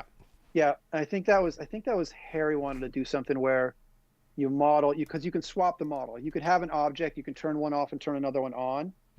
And the trick with that is to get the lighting right so they all blend together. And that spawned some other technology we'd get later. But the idea was like the door would bend, it would look bend, we would hide that. And you'd hear another knock, we'd hear a knock and we'd flip that one out and flip a new one in to make it look like it's bulging out. So there's a lot of really clever hacks going on in this stuff. Somebody keeps calling you Johnny in chat. No, I don't know. Where is this? His name is Kangaroo Neko. And someone says, Johnny, remember the fan silo in X1A0D? Holy crap. I don't see this person. How far? It's right. It's like the last thing that was said. Oh, remember the Johnny? Never been called that. I got called Harry Potter by a kid at a New Year's party recently. But never Johnny. Never Johnny. Oh, no. David Koresh. I've got that one too. Back in the 90s. Johnny, remember the fan silo in X1A0D? No, I don't. Oh, so let's see. Where are we now? Yeah, the stuff, the animated texture. Yeah, that was a thing. Right. So we're trying to put all the tricks in there, right? You're trying to use all the tricks and see what sticks. Like, think about all the geometry. You have to model that over the light, like they did. You have to. It's a pain in the ass. Like you're in the editor, you're like pulling verts around, you stretch them over the light. Great job. And back then, it still works, man. For me, I mean, I'm like, wow. It doesn't matter that it looks like that. You get the vibe, or at least I do when I see that. Wow, oh shit, yeah. Is this in the final? There is a room like this, but yes. Okay, because this used to have doors on it. Like you didn't see this initially. There were 2 pressure plates there. Oh, and there you had to like... get a scientist. Oh, no, the room was closed. You never saw the elevator. And then there were 2 pressure plates. You had to get a scientist to walk on one of them. And then you stood on the other. And then the doors opened up. And then it revealed the elevator. And then we started spawning stuff, which forced you to jump onto the elevator and do this. Do you have a screenshot of that? Because had a little more. I've never seen that before. I have that. It's an older version of this. So it's even older than this. Oh, okay. Do I remember any random gameplay elements? Oh, yeah. I mean, a lot. That's what we did a lot. and then we put them together. So what you're seeing now is everything being kind of put together, Mm-hmm. right? A lot of ideas and then jammed together to see what works and what doesn't. And I do want to make sure so that there's no embarrassment from that you are dead. This chapter is unfinished. This mod ceased production in 2020, and it is unfinished. So there will be some stuff that is just unfinished. So just keep. I don't know. It looks about as finished as I had it, or I recall. Let's see. Was there? I don't know the anti-mass spectrometer. I think it's just because there's the mass spectrometer is a thing in chemistry. I didn't have anything to do with that one, but a mass spectrometer is, of course, it's a thing. Did you but ever anti-mass? Did you ever sit with Laidlaw during the creation of that kind of stuff? Not that one. No, we would chat about some things, but no, not with that anyway. Not with that naming. Okay. Some of the Sector 17 stuff he liked. I know that stuck with him. He mentioned that to me. So, but the anti-mass spectrometer just sounds like a really clever play on the words, right? Right. I mean, Mark's brilliant. No surprise there, right? You used to be able to jump up there. I don't know if you can still jump up on top of the control tower. I mean, this is an Akira ripoff, right? The whole room is. Right. I mean, it's embarrassing when you look at what Akira really is. But yeah, you're supposed to be able to climb up there. I don't remember if we left that in. I mean, I think you can jump onto it in retail if you use the elevator to get up there. Yeah, there's nothing there. And then there's a health kit up there. Yeah, but So the idea here, with the initial one, there was a canal that you go under. Like, I don't even know if you could get in here yet. This guy's about to die. You could come over here and saw the guy hanging, yeah. But there's no. Yeah, the main path was through the canal. So if you continue back, you shouldn't be able to get down this walkway. No. You shouldn't be able to get further down there. And this was changed for the better, in my opinion. So I think it may have been John and Kelly revamping this one to change the flow of it. And they changed it for the better because they broke this out, right? Right. And that made it clear. So I was building more. I mean, I wasn't sure if we wanted more like discovery, because my background at this point is like my favorite game at this point, and incidentally today still, is like Eye of the Beholder, like the Legend of the Dark Moon. Right. RPGs, dungeon crawlers. So I love the exploration element in games, but we wanted this to be more focused. So if you go over there, you should see 17, right? If you go past there, I think I have 17. If you go down this bridge, this walkway. Oh, you stuck? You can't go? No, I'm not Oh, stuck. there Yeah. Okay. 18, and then all we have past here is the is this thing. Okay. So no, that's the canal.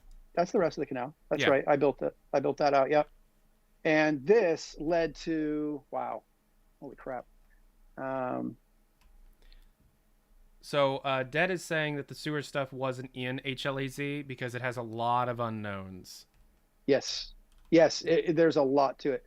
So, so you don't see 17 on the wall anywhere? Right there. There it is. Okay. Yeah. So that's your path forward up to the offices. But to get through that, you had to go down through all the canals, and there was an entirely different, I forgot what I called it, but there's an entirely different set of levels. Wow. That you would ride. Can I share my screen? I can show you. Okay. So, give me 1 second. I'm sorry. I got to push everything back on OBS. Go for it. I'll try to piece together what I can. Yeah, no problem.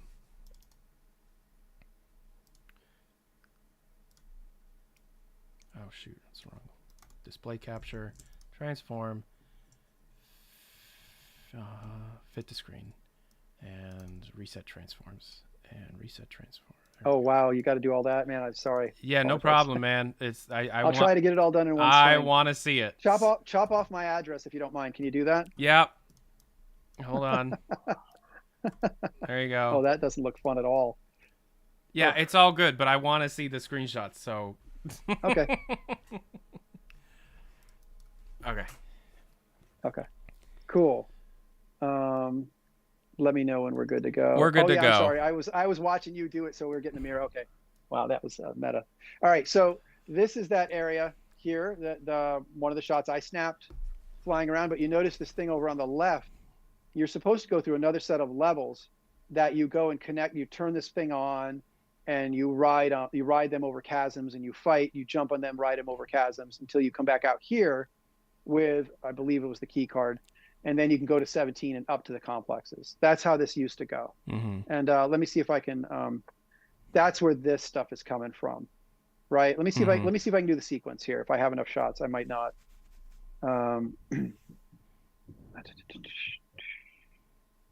Okay, so oh my God, I'm going back even further. Okay, so you were supposed to come through the canal and up a massive, massive ladder. See if I have the shot.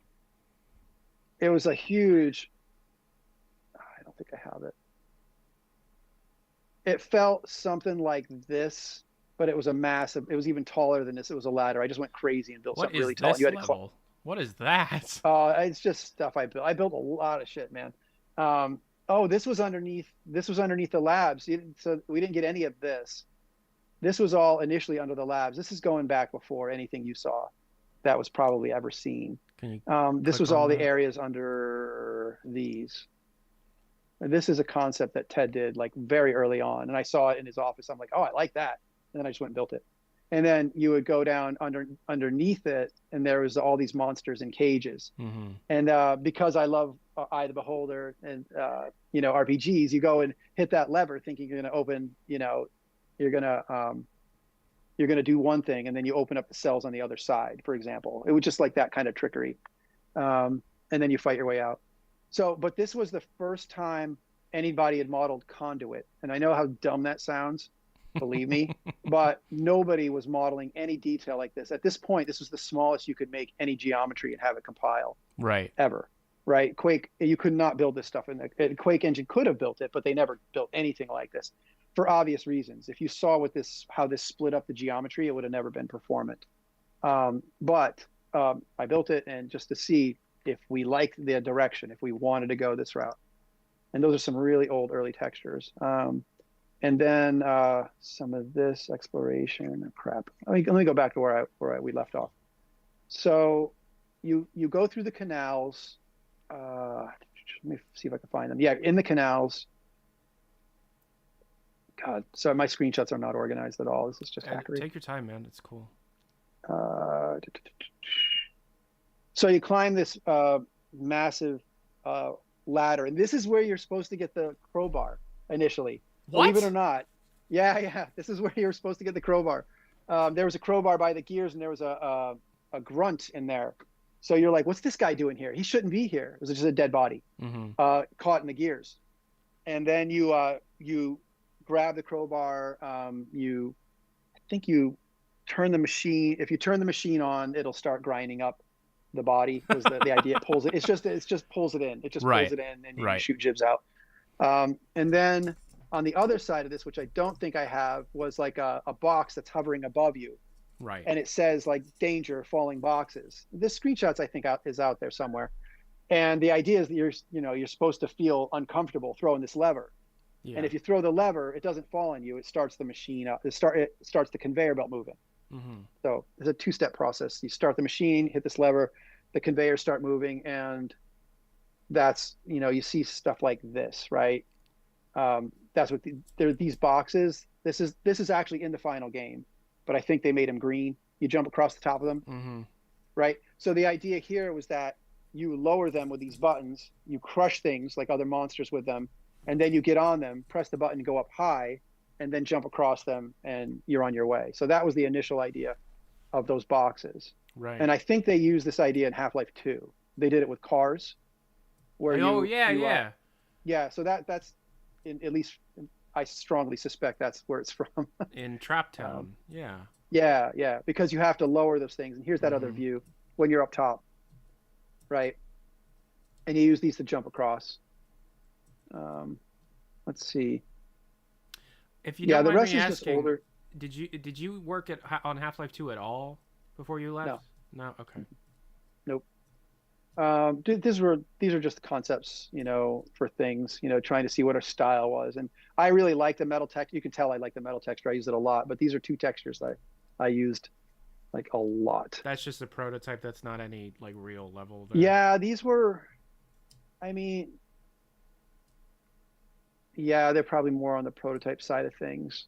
Yeah, these are probably. Yeah, I don't know how many people saw. I know they've seen them, and I think they were. I'm pretty sure these were in the. Yeah, that was in the reviews. I mean, these were in the reviews, in our review. I think I had them in there. Yeah, it's fuzzy.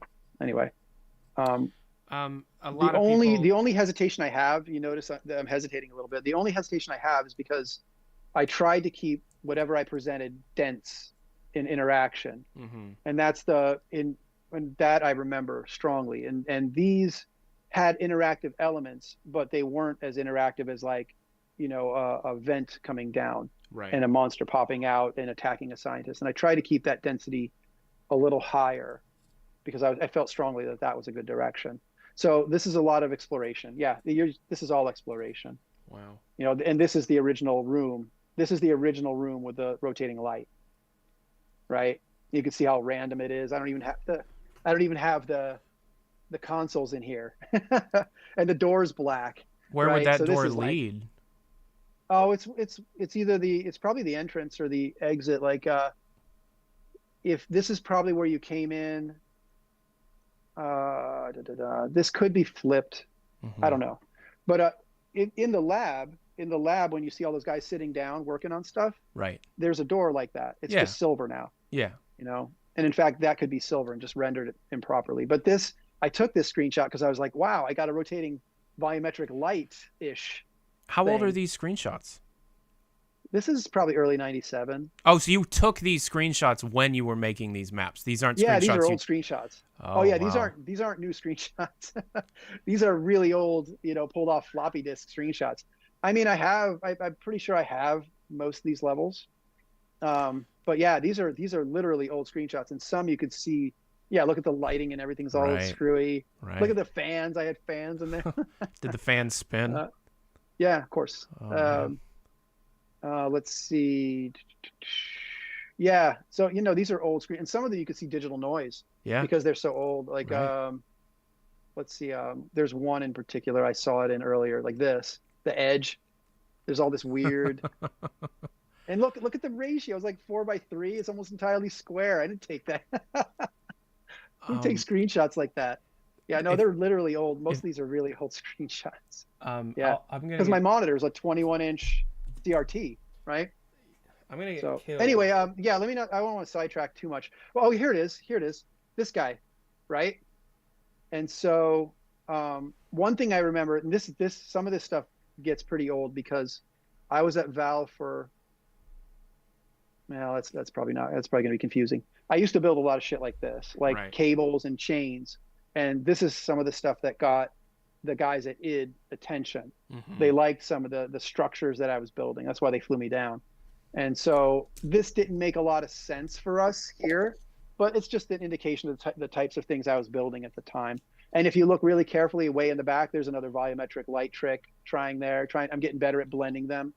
You can see it back where the scientist is standing up. Can you see that? Yeah. Oh yeah. But anyway, yeah, this is that room. So anyway, you go through all this like industrialized, whatever, I forget what I called it, area. Yeah. You ride on the boxes. Oh yeah, here's another shot from in one of the chambers, right? These are these massive pits that you have these boxes are all moving on a conveyor continuously. And your goal is to get to what we were talking about before. Right. In Sector 17. Let me give you control back here. But no, it's totally fine. Oh, okay. I'm gonna get killed if I don't ask. You're not, obviously, you still have the majority of the levels. They're safe with you. They're not lost to time. No. Okay. Would it be okay if those screenshots were shared? Well, people probably captured them already. No, I know, but like, did my mouse die? Just read the chat. They're going nuts. Yeah. I mean, they're just screenshots. They're not anything official. It's not, Valve official. I mean, it is Valve stuff. I mean, so, in one way or the other. Okay. So Yeah, I wouldn't. I'm not going to release the actual screenshots or levels, the content. I mean, I Okay. can't do that. All right. This is more like trying to help you understand where that old flow Yeah, was. totally. And clearly what we did was much better. But much better than that. If there's anything, it's a testament to how fast the team essentially mastered game design. You know, it's like, it still blows my mind. Yeah, my But I apologize. I've studied the development of this game since I was like 10, and my head is kind of reeling for some of the stuff that I just saw. And some of my friends are going nuts. So okay, the creator of the mod just sent me newer versions of the map.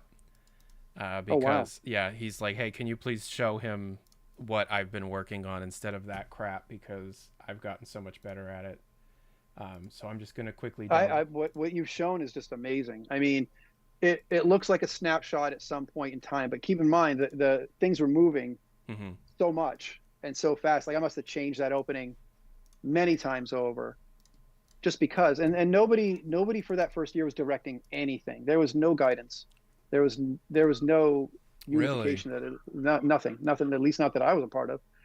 So Oh. we were relying on lunches and cool ideas, and I don't know if I would have changed that. You know, it's easy to go back and say, well, we should have been more structured, but think of all the things we wouldn't have learned. Right? Like, I wouldn't have been able to go and do all this stuff, and Dario wouldn't have been able to go build all his cool shit, and David wouldn't have been able to go build his cool stuff. Everybody was building amazing stuff, and in one way or another, like, you know, and I wouldn't have ramped up as quickly either. So, for example, I built a lot of Doom maps with small grids, and anybody who knows how to level design is, you don't start with small grids.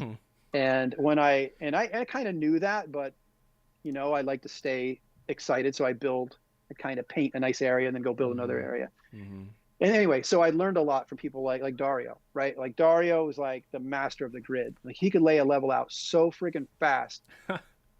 It probably faster than anybody, even to this day. And I remember seeing that, going, holy shit, I should be doing that. And so that would happen all the time. And then I would look at Riller, right? Dave would be using like I forget the name of the editor, but it was the only editor at the time that you could nudge vertexes with the keys. And I was like, okay, I need to use that, because remember, we didn't have Worldcraft yet. We didn't have Ben yet. Right. I worked with Ben before I got a job in the industry a little bit, because he was helping me make Worldcraft. At the time it was it was Worldcraft. And he helped build the tool so I can make my levels. Because at that time it was BSP, which was Jan Bernier's editor, who we'd eventually hire at Valve, and Ben Morris, who was doing Worldcraft. That's all we had. And then there was this other one that was like a DOS-based editor, I think. It was something crazy that Riller had, and that nudging was so powerful that eventually we brought it into Worldcraft. And then, you know, obviously everybody's style affected each other, or at least it affected me. And so I don't know if I would have changed that. Like, I think that year of baking, I think, was important. You know, it's just really hard to say that it was wrong. Whew. Okay, sorry. I'm having a lot of fun right now. So, Dad, what map do you want me to start with? Because I was just sent his newer recreations based off of your TikTok streams from a couple years ago. So, Mr. Johnson, I just want to thank you, man. I know we're in the middle of doing this, but I just want to thank you so much. Just seriously. Oh, it's fun. It's fun. I mean, I spend my day making games, and the fact that people are excited about this stuff, I mean, it's a trip. It's a freaking trip, man, and it's really humbling. So I guess really I'm starting the campaign over. Oh, it's brighter. Nice. So they're the bars. Yeah. They're the bars. You had the bars. Why were you holding the bars? Why, Dad? Why were there no bars in the last version? I'm seriously, actually curious. And then there's no Barney here this time. Okay. And there's a pipe. Yeah, take those out. It looks like Quake. What, these pipes? If you really wanted to be accurate, if you really wanted to be super accurate, I don't even think I had the gears right back there. I think I mapped them improperly. If you go back, I remember throwing them on and they weren't Yeah, those gears weren't even mapped on there properly for a long time. I just left them. Yeah, because you're cruising, right? You're cruising. I'm like, I'll get it later. But yeah, right. that looks right. And there's the pipe. Yeah, there's the blue pipe. Yep, a little more treatment, I think, in there. That feels right. I have a feeling that this is going to reboot some development. Which that's the door right there that I think you were looking at from that other screenshot I showed. Yeah. I think that's the door. Well, I was curious because it was such an old version of the room. Like maybe it went somewhere else instead of. No. Okay. And I think it went straight out. So I think my very first build of this area was too long. The sight lines were far too long. So I had to add the curves around the side, the alternate routes, because you couldn't render that much through there. Because I wanted a lot in that room. And you couldn't do that if you could see into it. So you had to go and look at, you had to check the rendering and all that, I don't want to take up too much of your time, yes. Mr. Johnson. You have a family and stuff. The counter. Oh, that's cool. That's cool. And of course we can do more than one of these if you have the time for them. Yeah, I usually don't. It's a Friday night and we got friends, the kids have a friend over. So it's helpful. Oh, okay, hang on a second. Cool. Yeah. Take your time, man. You find them up there? You find the report cards? Should I mute him? Oh, that's very cute. Okay. Yeah. All right. What do we got here? The G-Man. Why is there the valve? Why did you put that there? Why did you put that there, Dad? It's so weird that things distort with the FOV, right? Those books look so tiny. Just the nature of the engine. Right. But yeah, this brings back a lot of memories, like trying to come up with futuristic lighting, the radiosity built into the trim, the little light fixtures above. Yeah, I remember building that stuff. Yeah. Getting people to look up. I mean, that's a big thing. Trying to get people to actually take in the 3D nature of it, because again, this was a long time ago. And Quake did a great job with it, and we just wanted to try to push it a little further. Why would you look up? That's a different door you put here. That looks right, yeah. Still no names, huh? Must not have had them in. Yeah, these are all based off of like a plethora of screenshots that have been taken. Like, did you know? Yeah. Oh, there it is. There's the hallway. He's got it. That's it. The previous one, they were both slanted. Those were 2 iterations that I did. Yeah, absolutely. You nailed it. So if you turn to your right. Oh, sorry, I'm looking at the live feed. I should be responding to only one feed. I'm actually communicating through the Twitch, which is probably not the good Twitch idea. is like 20 seconds delayed. Yeah, it's okay. So let me stop. Oh shit! Sorry, people. Yeah, I'm no looking problem. at the wrong. I'm trying to look at the comments and it's sidetracked me. Yeah. But he got it. Now the one side is angled and the other side is not. Yes, this is more closer to where I had it before it went into the redressing. Before Randy got it, before final. I would say that this is probably that last step. So you actually built 2 iterations of this, at least. Well, that I'm aware of. That you're aware of, yeah. That I'm aware of, yeah. Oh, cool. Yep. Some stuff back here. What's funny is the sewer levels that you're describing from pre-office complex. We only knew about them before your live stream because of a web comic that got access to the game early and took pictures in those levels for the web comic. Yeah, which one was that? I don't remember what it's called. I think I know what you're talking about. But that's the only reason we know about it. Hey, see, it's more accurate this time because there's the volumetrics aren't here. Dank and Scud, that's right. Yeah, Stank and Scud, yep. That was big. Quake community was awesome. Okay, he wants me to do... and more presentation of it coming up.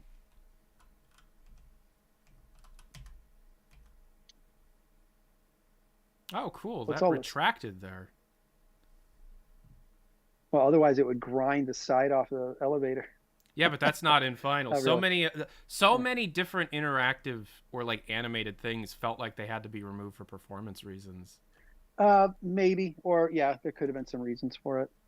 But I try to make everything super interactive. I mean, that's just, again, the the puzzle-like quality of it. And I built a lot of this stuff in Quake too. Don't forget, like while I was at Valve, I built a lot of stuff in Quake, and that's what attracted the attention of the guys that did, because our engine wasn't quite ready yet, to build at that level, at that rate. And so I just wanted to build, and so I did all kinds of things, and I built a challenge.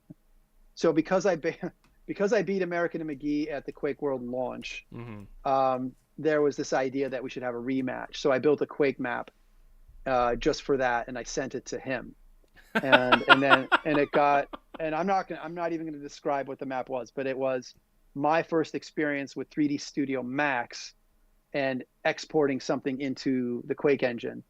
And so, it's some oversized cake, let's just say that, was involved. And I don't mean edible cake. Right.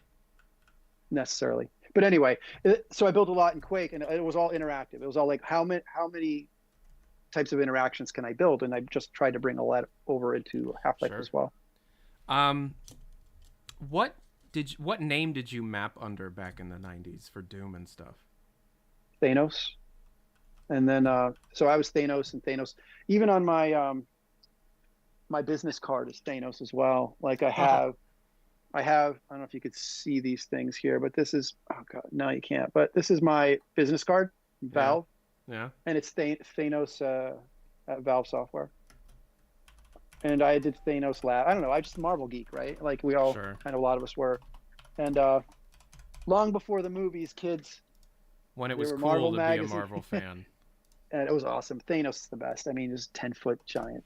Anyway, so, and then the other one I had, you're going to laugh at this. I had an AOL email address. So some of my old Doom levels are under finsterx at AOL.com. And so if you find my old Doom levels, my Doom wads, Doom 4 wad and 6pack.wad, those are probably under finsterx at AOL.com.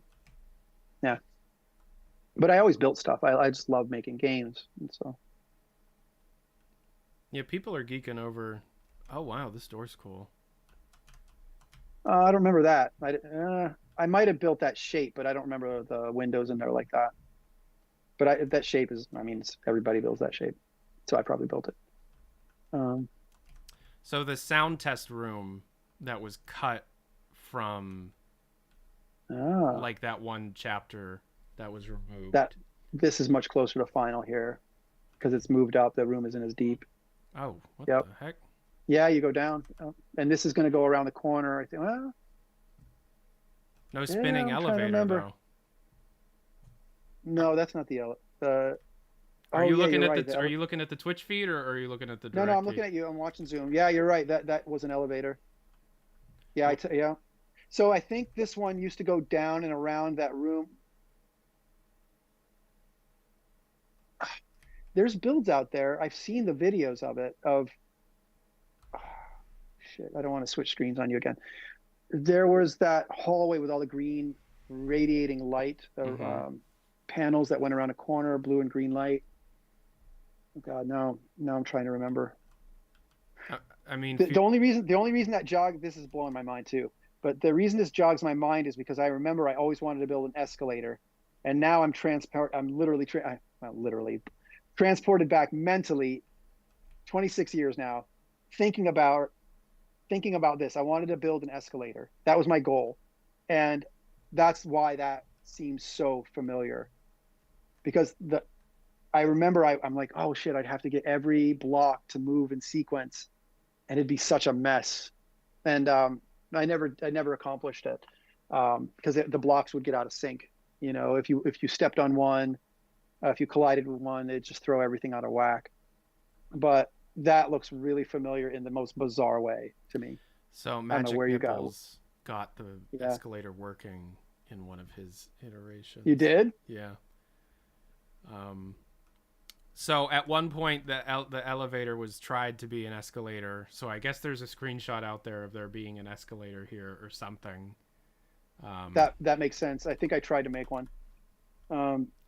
But I like the elevator, and that was inspired again by Myst type stuff. You know, Myst, they have all those elevators, they rotate and spin, and the doors open up and slide. That's very, very Myst like. Oh wow. Okay. So, we come back around. Also, if you want to like show something, don't feel like you're putting me out or anything. We obviously want to see whatever. That's cool. So this you're saying that at this iteration of the room was the sound test room that was removed from the like security center chapter that was taken out of the game in the final version. I'm trying to remember how the levels connected, because at some point you could have run through. I don't know if you could have, but I mean, at some point there was some levels that they're more office-like with the glass ceilings that you could get up on top of the glass ceilings. There was the sound room. Like there was this idea that there was a sound and audio weapon, right? And that tied in with the hound eyes and I don't know if the panther eye was in there, but the hound eye was the idea of audio attack, right? Was a thing for a little while. And I think that's where some of this came from. So I don't think I came up with audio ideas at all. I think it was, I think somebody else mentioned something about audio. That's why these textures were created. And then I just used them in here. But I think what we're talking about are different things in time. Like there were other levels that were connected differently. They had, different types of geometry. And I've seen videos, so I know this stuff is out there. I've seen the videos that other people have had. And I don't know if they're going to come up after this or what. So let's just keep going and see where they are. And if we have to, we'll backtrack and I'll show you what I'm talking about. The videos that you're seeing are likely recreations from screenshots and stuff. They look really spot on. No, like, yeah. And I'm not seeing it in here. So I don't know if they're coming up later. So we should just go through some nice effects. I don't recall our effects being that nice with the trails and bounces. Cool. And so you step into this, right? Mm-hmm. Oh, we got one of those guys. He comes out, but then I think he goes away, right? Yeah. The THX sound room was in C3A3, though I'm not sure if Brett made it C3A3 or someone changed it. Yeah, it could have been. I used that pattern was something that I used a lot. Like I organized my maps that way. So I'm wondering that's probably why we did that. It's chapter, right? It's just chapter area. All right, the portal device. It's not unforeseen consequences. It is the portal device. He's going to wave, and then he's going to stand there because he's triggered in script. Okay.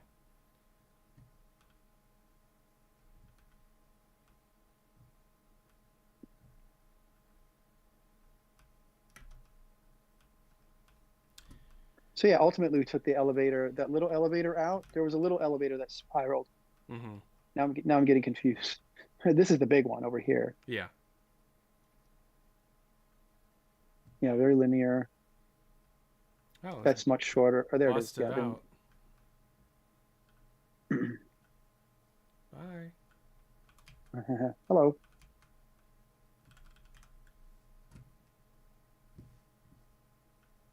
Oh, shoot. I should play with God mode on. Save game, save game, save game. Oh, that is not where you want to be. No clip.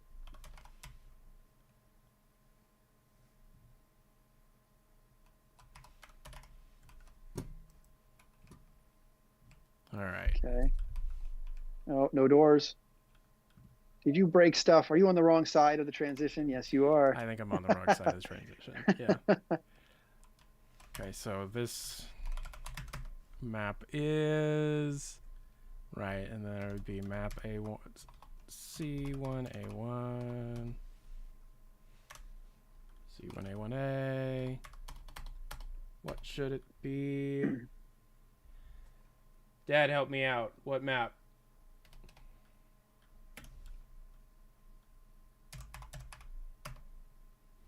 Thank you. All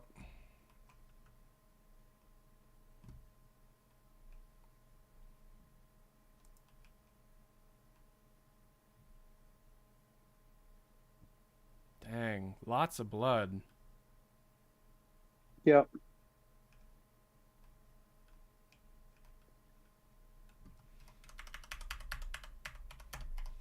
You should go invulnerable.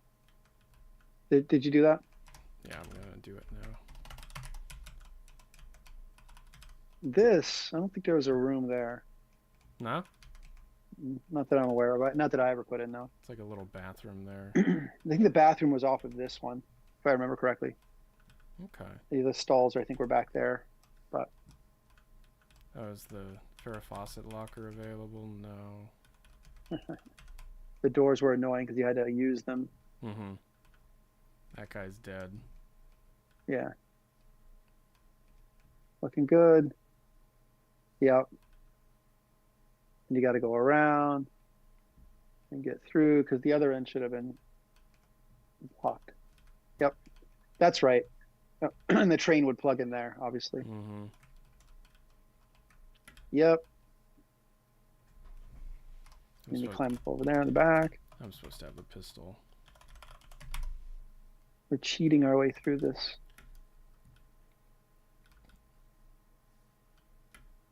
Oh, jeez.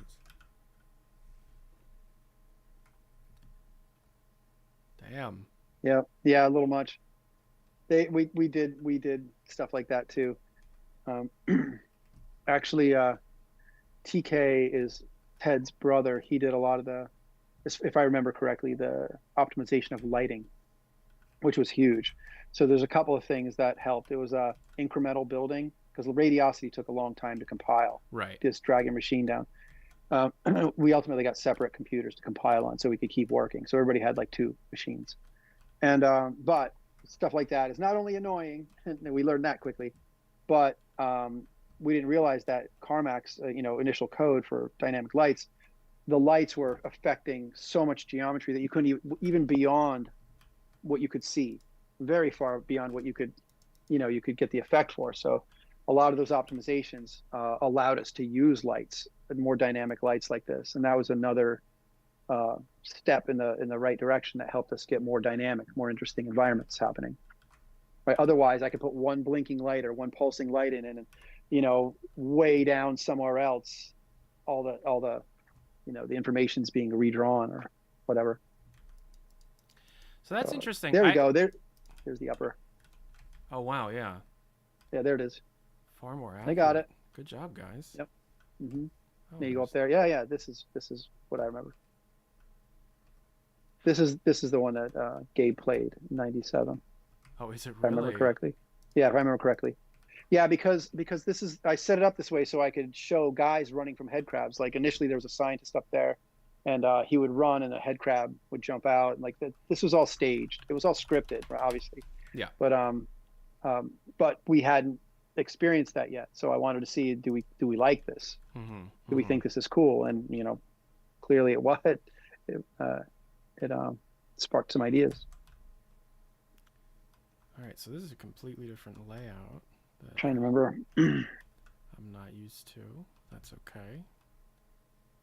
So then you go around. This was a bit of a maze, yeah. If I remember, yeah. A lot of this stuff changed for the better. Yeah, there was a cut through the pipes. Yeah. I know, but it's just like, sure, you can always say, sure, it changed for the better, obviously, but it's also very interesting to see the process of creation and refinement from, very rough draft ideas to what ends up becoming a bona fide classic, Yeah, so the thing, like, if you think about the context, at least where I'm coming from, right, and you're thinking about Myst and Riven and games like that, GoldenEye, and knowing I'm an RPG fan, right? Like right. Those old dungeon crawlers. It's all about exploration, and you don't know if you're going to bite it, and you don't know if you're going to get trapped, and you don't, what I mean? It's exploration. You're in it. You're not rushing to get to the end of anything. You're just trying to figure it out, and you want to explore it. You want to take it all in. It's like a book. Sure. Right? You don't just blare through a book, you want to enjoy it and savor it. And so that's kind of where I was when I was building this. Mm-hmm. This is more like soak it in, figure it out. And but it's much less. It's much less guided. It's more Right. open-ended, and you don't know. Like I normally wouldn't build in a dead end. I didn't want to be a total dick. Yeah. But I wouldn't hesitate to put something in, like a sign that says "Don't jump," don't, or like danger, and then pointing Right. to a pit. And if you want to jump in, go ahead, find out. But you know, none of that stuff would be in the final game. But I did experiment with that for sure. And So, this I remember this, yeah. you So turn that. you guys probably seen this too, and I did some of this, right? Mm. The pipe idea. I think you duck through that. Crowbar. I Oh, don't it's remember. filling up. Well, it can't fill up that much. Trying to remember. It's draining. What am I supposed to do here? I don't know. Is it drained now? I'm blanking on where this This went. might be a like a level load here or something that's not scripted in. I'm waiting on somebody to message me about. Oh, it. check out the lights. You guys want to see a super hack? 1997 hack. See how the lights? I wanted the lights to look like they were swaying in the wind, like there's a draft. You Mhm. probably hear air. You're supposed to hear wind, right? Mm-hmm. And so that is just a rotation. I mean, if you look at it closely, you can tell.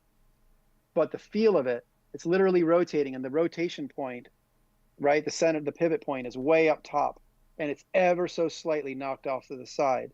And so when you spin that, if you go look, just stand here and look at the other one. Just, yeah, look over there. Does it look like it's kind of swaying a little bit? Mm-hmm. So it's like I said, it's the vibe. And if you really stop to look at it, you'll know what's going on. But if you're just playing, it just feels like it's swaying. And that's, you know, I love shit like that. So according to the creator, this is just supposed to be like a goodies room. Yeah. But we don't have enough information on how it's supposed to come together. That could have been it. Although I usually connect a significant opening like that, but that could have been it. I mean, again, they're working. I'm not working. They're working off of like tiny screenshots from magazines from forever ago. So, you know. Yeah, I didn't have enough time to look at my stuff to see my stuff, to look at old stuff. I really don't. I mean, I was surprised as anybody to find it anyway, right? I just had this stuff sitting around going, let me see if I can load this up. So instead we turn this way and there's a staircase. This one, yeah, because this, I think, had some stuff in it where the barrels would roll down and explode at one point. I think there were barrels up here you could push down the stairs, and I forget. There's a man here. Hello. Yeah, get out of my way. And then the G-Man was up there walking away, and then you get, yeah, this is an iteration, yeah. I'm going to go out of order on weapons. Apologies. Okay, so now we're But yeah, here. you can see their animations. You just saw all their animations. Cower, run, you know, that's all we had. And everything else was kind of hacked together to make it look, run. And there's supposed to be a zombie in there. Yeah, there he is. And then there's propane tanks up here that explode. You go on here. Yep. Man, it's crazy that you remember all this stuff. So I don't remember long all after of the it. fact. I remember some of it. Even some of it. That's still kind of crazy. Yeah. Well, you know how it is. When you write something down, you tend to remember it. Yeah. Now just make the writing really slow and painful. That's what level design. That's closer to level design. You kind of remember some of it. So instead of the goodies room here, it's a vent. Because in retail, there's a grenade room here where you have to get a scientist to open it up. It's probably going to lead you back to that room, that plunger room you were just in. No. Back to the beginning. Thanks. Oh, wow. Jerk. Is that your creation or is that... I don't know. What have we learned, Tyler? What have you learned from this roundabout? To not explore. I don't think that one's legit. Whoa! This one was funny. I remember doing something. The door would draw back. It pulled in.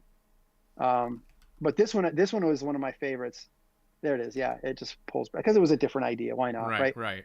But this one's hilarious. The dumpster. That one cracked people up because there's actually a hole in the ground that he has to go through. I couldn't get him to crouch.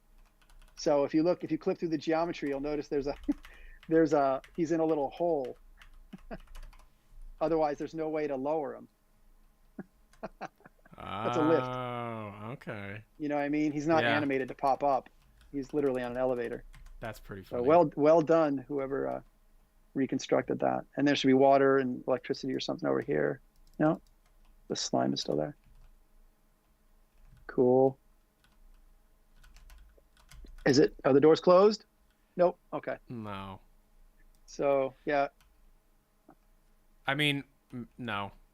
But there's no button now. Oh, it's on the other side. Okay. Yeah, so it's all drama, right? Like you want to see Right. the big doors open, or you throw the lever. What happened? You're like, oh, the lift is going down. You know, but most people I think did that. Yeah. Yeah. And then you hop over those. Yep. Hey, you can get up there now. Yep. How did you? Wow, what a difference. Yeah. And I pushed a button. What did that button do? Whoa. Oh, we didn't do that, but that's interesting. All right, let's see. Let's go. Yep. Oh, I didn't build that, but I like it. That makes sense that something would be churning everything. Oh, you got to get your water brushes aligned. Ugh. Oh my Yes, this is the room with the big stairs, right? Or the big ladder. Ooh. God. Yeah. Oh, wow. Oh, no. Wow. Holy shit. Yes, I did a room with a big valve like this. With a big flat valve. I don't know what they're really called. I'm not up on my industrial design terminology. Hey, do you want to know something a little weird? I get emails from industrial pipe fittings and valve manufacturers all the time. Mhm. Because they think I'm in the business of... Do you get those? No. I got all kinds of stuff now.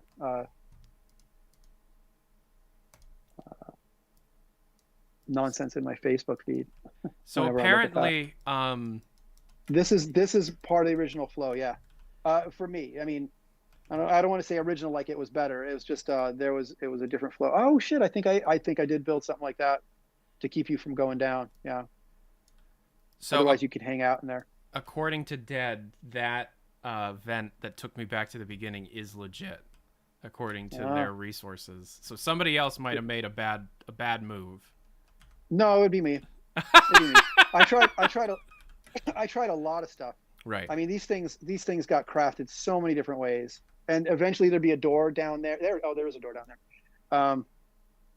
But yeah, and this is us feeling it out, because right now we don't know how much of the game we want to be exploration and how much we want to be linear, right? Right. And it turns out you can tell a better, more cohesive story if it's more linear, which makes a lot of sense. Mm-hmm. So there's my crazy ceiling treatments.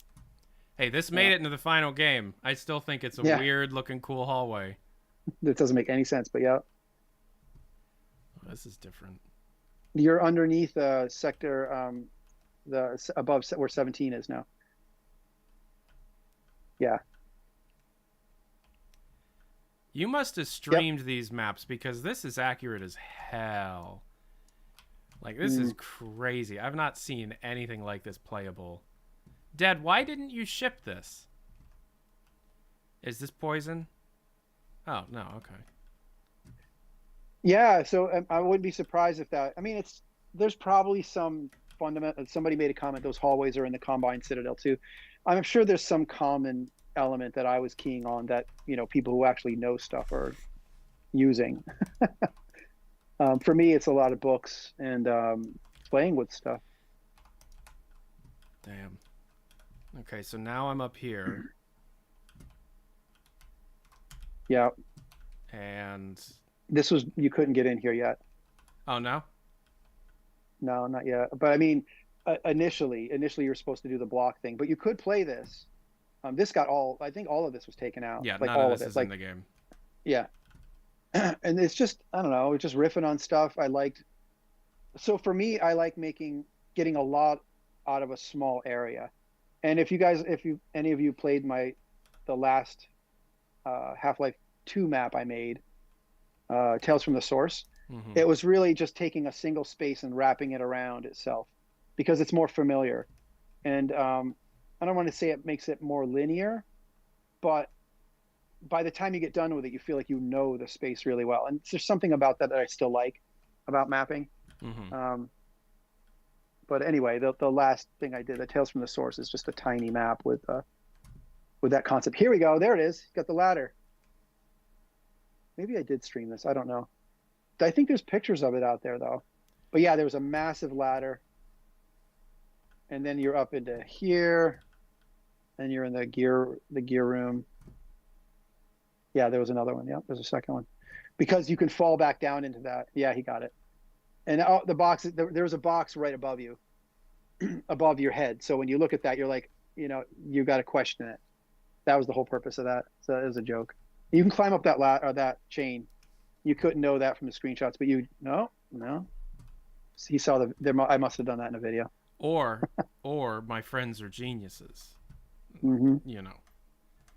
Be careful. This map has a crash. I'm sorry. Go ahead. I'm sorry.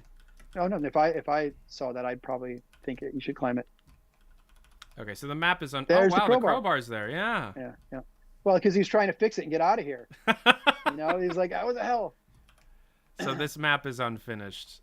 A lot of the scripting and stuff is yet to be completed. Yeah, well, that's true with in reality. Right. Sure, but you know what I mean. The very first drop down onto a box that breaks was done in here. So in this one of these rooms like this, yeah, here you go. There's that sign that's danger. Don't go down. But if you're up top and you drop down on those boxes, mm-hmm. you'll break and land inside. And I think it's that one.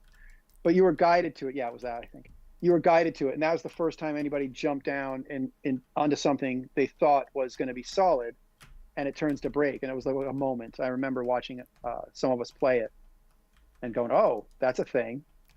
Right. So you were just digging out some of your you were cleaning out your garage, and you just happened to find all of this stuff a couple years ago. I've had the stuff on, yeah, they were a lot on floppies, and then I put them on CDs. So they were on floppies in my garage, and then some years after that, they went on CDs in my garage for another probably 15, Mm-hmm. So, I mean, they're really old discs. I mean, I could, if I have one, I could show you. These aren't, just a second. I did not plan on taking this stuff out. Yeah, no problem. And you probably won't even see it given my virtual background. But let me.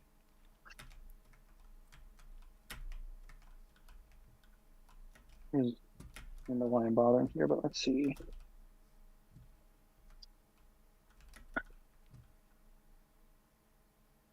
I'm still going through my old crap. Setting up room for a studio so I can record some music. Nice. Dungeon Siege Plus. Half-Life. Chemistry. Uplink. That's something. Did you work on Uplink? I don't think so. What is Uplink? Uplink was the demo that was made after the fact. That was you had to tune to a signal, like the radio. No, that doesn't sound familiar at all. Anyway, the whole point of this was that it's just an old, you remember the really old recordable CDs? Mm-hmm. Actually, does anybody remember recordable CDs now? Jeez, we're all thumb drives in cloud. But yeah, these old, discs, these really old. My kids are like, "What is that?" But that's what I mean. I found the old gold ones with that really thin foil layer and the blue on the underside. You could, if you just breathe on them the wrong way, they don't work. Mm-hmm. That's what I found, and I was like, "Oh, well, let me see if any of these things work." And so I, Betamax, yeah. And so I loaded them up, and I'm like, "Oh, wow, this is cool!" And I actually saw them in the editor initially with no textures on them. And then if it took any more than a couple minutes, I wouldn't have bothered. But I found some WAD files, and I think they were WADs. I forget. But it was it was easy enough to get them to run. So some of them to run. Yeah, that there was, I don't think I ever put I mean, I know I tried a bridge in there at one point. Yep, that's it. Yep. But I took them out so you would, I believe I took them all out so you would use the boxes on the conveyor. That conveyor is supposed to be going. And what would happen is if you look at that hallway, go down any hallway, they had insets in there. So when the boxes came by, they would scrape you off and push you down to your death, unless you tucked in. You had to tuck in to that little inset. Yeah, if you pushed up, if you pushed up against the wall, the box would just go right by you without hitting you and scraping you off into the pit. And that's supposed to be a moment of tension, right? You're like, oh my God. Oh man. Yeah. So you are in the process of like digitizing that stuff so that like it won't get lost to time or anything. I'm giving it. Well, I'm gonna send it to Robin. Okay, I have to. cool. I just haven't scraped it all together in one place. And Robin was the one that you were asking in the first place. Yeah, I'm gonna. Yeah, I'll contact him and just so we have it. You know, they Right. have it. It's theirs. And you know, I don't know if they object to showing or commenting on the stuff, but as long as the source files aren't, that's not a thing. You know, Mm-hmm. It would be great if someday they feel like it's worth. I mean, I don't know. It's hard when you've worked on this stuff. You look at this and go, well, it's, you know, this is all. You don't really necessarily value it. Right. I mean, it was just part of our process. Like you run the race, right? You train a lot, you know, and then you're to the Olympics. You don't see all the messy stuff you did before to go to the Olympics, whatever. It's a bad analogy, but you know what I mean? It's like you see the end result and that's what you want to show your best.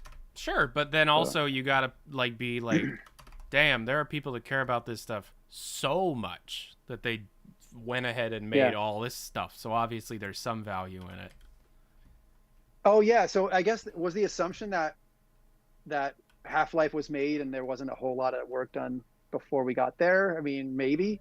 I kind of feel. Yeah, I mean that's the version of the story Valve likes to tell. Yeah.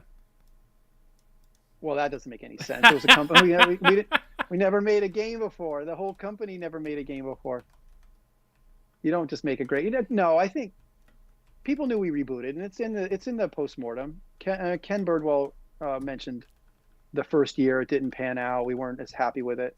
Oh, you can fall down there if you drop down. If you want, you can no clip straight up there. That sign that's pointing down. Yeah. If you got it right, that sign that's pointing down, if you jump in there, you land right at the bottom where that dead body is. Hold so on. go find that dead body. It's going to be ugly when you do it, but if you go up from that, This is a different area. Hold on. It's from the second big ladder. mm-hmm. Yeah. There's an inset, and I think there should be a health thing in there. And the idea is you see a dead scientist and you're like, oh, well, that's too bad. And then you go through all this stuff. And if you actually do drop down in there, and now there was a panther eye up there who was supposed to kind of scare you when you got close to that edge. Mm-hmm. And if you twitched and freaked out, you would fall down and you'd be safe from the panther eye, but you'd be hurt next to the dead guy who happens to be next to a health container. How did the So those are the panther eye kind of work? I don't even remember. I think he just attacked. I think he bit and attacked. I don't know how far we got with that one. The game crashed. Hold on. Oh man. Yeah. So the thing with if Valve is secretive, then I have to respect that. I mean, and I do respect that. It's we're kind of commenting on the work that people have put in trying to recreate this stuff. Mm-hmm. And if I could add a little more, I think that seems fine. All right. What map were we changing into dead? I'm sorry. Go ahead. I was just going to say, I mean, in all likelihood, the guys at Valve haven't even seen a lot of this stuff, so they could tune in too. Oh, I'd say like 95% of the people at Valve right now had no idea about this stuff. Yeah. Well, because they've been around so long, and a lot of us old school guys aren't there anymore. Few. Exactly. But even the guys, even the guys that are still there, they haven't seen all this stuff. Because again, this is the messy stuff that you usually don't show people. Like when I go to play a classical piece, I'll play you the classical piece. You'll never ever want to hear me practice. It's terrible. It's terrible. Yeah, but this isn't that. This is like It's very much that. Okay. Yeah. This is me teaching myself how to design. Like, I didn't know much about level design. I mean, built a lot of Doom maps, but I didn't know a whole lot about, not only about 3D level design, because it was a new thing, but also I didn't, you know, my design sensibilities were growing, were developing, right? Like, I'd see images and try to capture that feel in 3D space. So I'm teaching myself how to do. There's nobody to help you do this stuff back then, at least not that I was aware of. Not really. And no. so you look at Quake, the best resources you have, and you're working from feel, right? You're like, it felt like this, and how am I going to recreate that feel, right? And then what dimensions are associated with that feel, what lighting is associated with that feel. And so, yeah, what you're seeing is me teaching myself how to make stuff. Sure. And I'm cool with that. I mean, I would hope that would encourage other people to, and I tell my kids this too. It's like, everything you do, most things you do the first time that are worth anything, they're going to suck. You better get out of there. You better get out of there. No. I got out of there, I got out. You did. There's supposed to be an inset that you could hide in, but maybe not. And you should be dead. But yeah, so what I tell my kids is like, everything, the first thing you do is going to suck. Just let it suck. Don't worry about it. The worst thing you could do is not do something because you're worried about it, the quality of it. Right. And for me, I'm just like, are you kidding? Let me go make terrible shit, because I know that in doing that, it's going to be something. I'm going to learn, and it's going to get better. And so, and I mean, if I had any advice to share, that would be it. It's like, don't ever not do something because you don't think it's good enough. I think that's dumb. You're not doing yourself any favors, and you get lucky sometimes. Yeah.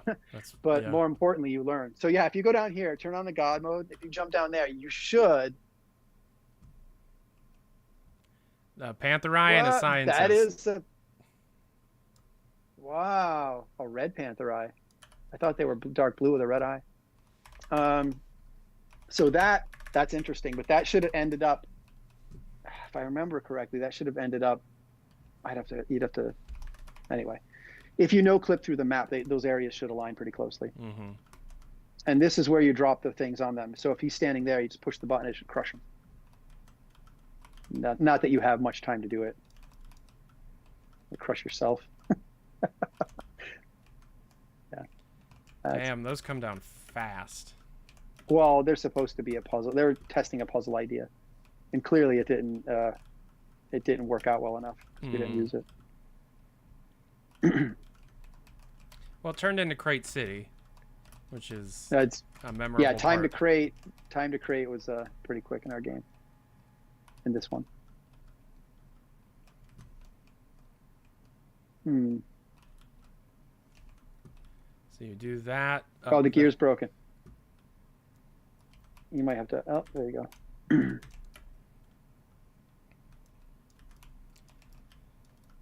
The hole is elsewhere in the room. The what? Telling me to go the back hole? Because the drop down that you're talking about is elsewhere in that room. Oh, okay. Yeah, that makes sense. But it is connected, right? I mean, it should line up pretty closely. Not that one though. So yeah, exploration, creepy spaces, working with lighting, figuring out how lighting works. Oh yeah, look at that. There you go. Okay. Right, because if you're running around and you're not paying attention, you're like, here's some health. Thanks, jerk. Wow. Who designs this? Yeah. The person who made this has some disdain for their players, it seems. I mess with players all the time. All the time. In fact, Gabe wrote that in my my bio. I didn't write my bio. Gabe wrote that. Either that or Lisa, I think, wrote it. One of them wrote that. About the birthplace. Right. Of Espresso. I didn't write any of that. But they knew, I like building traps and messing with people, and that's just the aim. I've always been that way, and my Doom maps are the same way. That's funny. It is fun. I mean, what's your goal in playing this? It's entertainment, right? You're supposed to be surprised and entertained, not frustrated. I think you're frustrated when you have some weird expectation that, I don't know, you have some expectation that's different, right? Like, why do you sit down and play something? right? I don't know if I don't know how many people actually think about that, because I mean, I get frustrated when I'm stuck. I think everybody does. Mm-hmm. But I like exploration as well. And so that's a tough balance, and that's what this is seeking to solve, right? So I build this, get somebody to play it, find out where it sucks, and then fix it, and then try not to build that way again. Brett's craftsmanship as a musician is matched only by his ability to create traps which snare, snag, and frag unwary explorers in 3D environments. God, yeah. Valve Lord Brett, midway through his final year at Rensselaer's Polytechnic Institute and a promising career in biochemistry. A hard-ass New Yorker, Brett continues to deny Seattle's claims to being the birthplace of the espresso. I don't know where they got that. Yeah. Where was the espresso created then, Brett? I just started drinking espresso when I moved out here. Like, I had it before because I'm from upstate New York. Everybody's Italian, so I've had espresso. But right. I started drinking it at Starbucks because that was like right down, like literally a walk from the office. In Kirkland. You walk down and you're in Starbucks, and so I just drink my I think mochas eventually, and then eventually I went to Americanos from Greg Coomer. He would always drink Americanos, and eventually I got hooked on those. So no, I mean, I started drinking espresso out here, and then I started really getting into it, and realized that Starbucks was not good espresso. At least not the ones I was going to. They have a downtown Seattle, like I guess is like an original Starbucks type of place, and they have really good espresso at that one. So this map, go to map A1. Yeah. A2, the map level is change levels broken. Okay. You asked about Duncan. I don't remember anybody asking about Duncan. Are there any early versions of Zen, or was retail the final? Zen was a massive exploration that went through many people's hands. Many designers, many people took swings at Zen long before I got it. So yeah, there's all kinds of versions of it, mostly set pieces, like a room and maybe with some objects in it to try to get the tone. And I think Greg was the one I keyed off of the most. I think he built a room, just a single room with all these weird things in it, I think that Ted had drawn. And from there, I kind of just soaked in that feel and started building things. And then I built a lot. Again, just like this, I'm teaching myself how to build Zen. And so there's a lot of cruft for Zen. Yeah.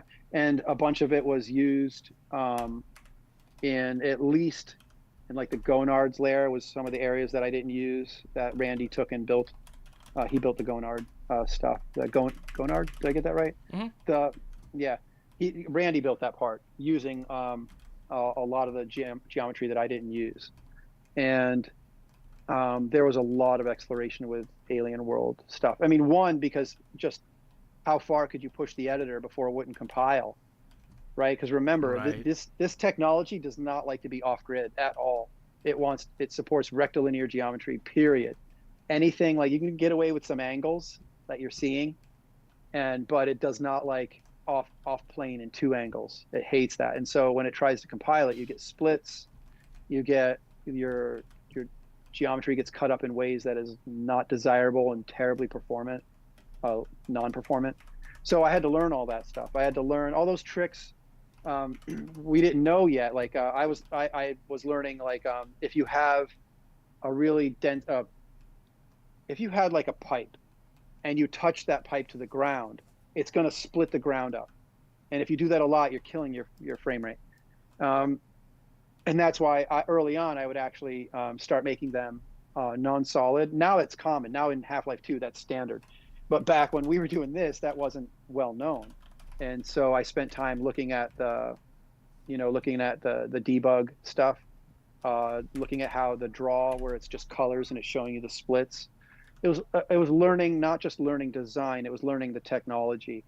And that served me well through my whole career, because that's just how I roll now and how I've always rolled ever since, this. It's like, okay, how does the tech work? What are its weaknesses? What are its strengths? How can I push it? How can I present potential futures that the team might get excited about or the engineers might want to support. And that's to this day what I do. It's exactly what I do. And now I just do it with motion-based technology. So just so people know, after Half-Life, what games did you work on? The game after this was Dungeon Siege, and that was I was a lead on that. So I went literally down the street from Valve, where Chris Taylor was, and joined up with him. They'd been working on it for a year. I designed how the world would work. I would prototype all of the areas and designed probably most of the monsters' functionality, and then figured out how the monsters in the world would work together in terms of art, and then the content pipeline for building all of that, because it's a massive world, the whole library of nodes. Anyway, Dungeon Siege. Then I worked on some other startups that didn't go anywhere. One was Escape Factory. Learned a lot there too. You worked at Escape Factory. Yeah, after Dungeon Siege. I worked on that. I was a lead level designer on that. Again, just figuring out how can this team this size build what we're trying to do. This is John's stuff now. Now you're into John's levels. So Escape Factory worked on the canceled Space Quest Xbox thing, right? Yeah, I worked on that. Yep, I worked on that. But wasn't that a Valve project at one point? It was before. It wasn't. It was called something else. Thibaut and Kai. Thibaut and Kai. Yeah. And they were underneath Valve. I wasn't there at that time, but they were underneath Valve in the Kirkland office, if I understand correctly. When I was there, it was, I think, a mortgage company. But then apparently those guys went under there, and then then that folded. They started Sprout, and then they went over to PopCap. They got acquired, I think, by PopCap, and the rest is kind of history. Ed and James, just killed it. James Playfab, which is amazing. I use Playfab all the time. And I don't know. I'm sorry, not Jay. Ed Allard. Jay was his brother. So I built this room. So John did most of this, if not all. And then I remember I built this because I was like, I want to build a lab, and it was this idea for a stay off the floor is lava type of thing. And you put this animation of the guy dying here. This guy tried to jump across, failed, and then died in the water. No, I didn't have access to that when I was building this stuff. I didn't have that. This is one of the older things, like one of the older things I built. It was just a floor is lava puzzle. I don't even, I just wanted to build something that looked like a lab, because the labs I worked in or studied in had those black tables and the sinks and the Bunsen burner connections. You or John that made the room Gabe Newell, head of Chaos Theory? I don't know what that is. You don't? Oh, what really? Is it? No. Outside is Dr. Newell's scheduled Chaos Theory, R&D. Oh, I've never seen that. Yeah. Really? Okay. Is that in the final game? Yeah. Oh, yeah. Huh. Probably. John and Gabe were pretty tight, right? Yeah. At least that was my impression. This is cool. So, not counting Office Complex, what would have been the next, thing that was truly yours? I think the topside stuff was the next batch. Okay. That I did a lot of. What's after this? We go from Office. Office Complex would be We Got Hostiles.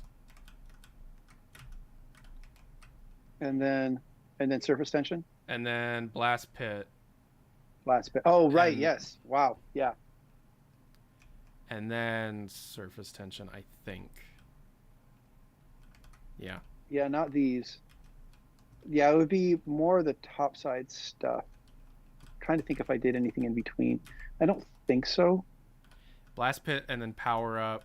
Yeah, and then Surface Tension. Do you have those? Did they do everything? Did they do Surface Tension as well? I don't know. We're about to find out. You got quite a few chapters to go through. Well, no, I know, but I'm just gonna skip because we got you, not John. All right, let's see.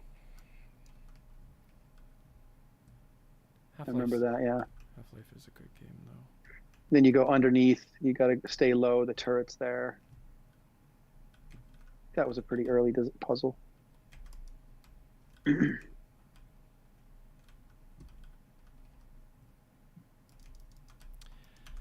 I think another thing that could be interesting down the road is doing what we're doing now, but with the 5.2 alpha, like the actual old build that we have. I wonder how you would react to that. I mean, I have trying to just trying to remember some of this stuff. Yeah. You know, I'm sure other things might pop up, but let's see. The PhD really pays for itself. Let's see.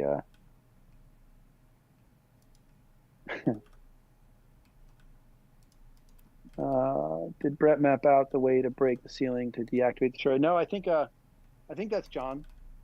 John spent a lot of time doing the office stuff for a long time. So those screenshots, some of those screenshots that you may have seen earlier that I was scrolling through, I was developing a lot of those things, and the office already existed.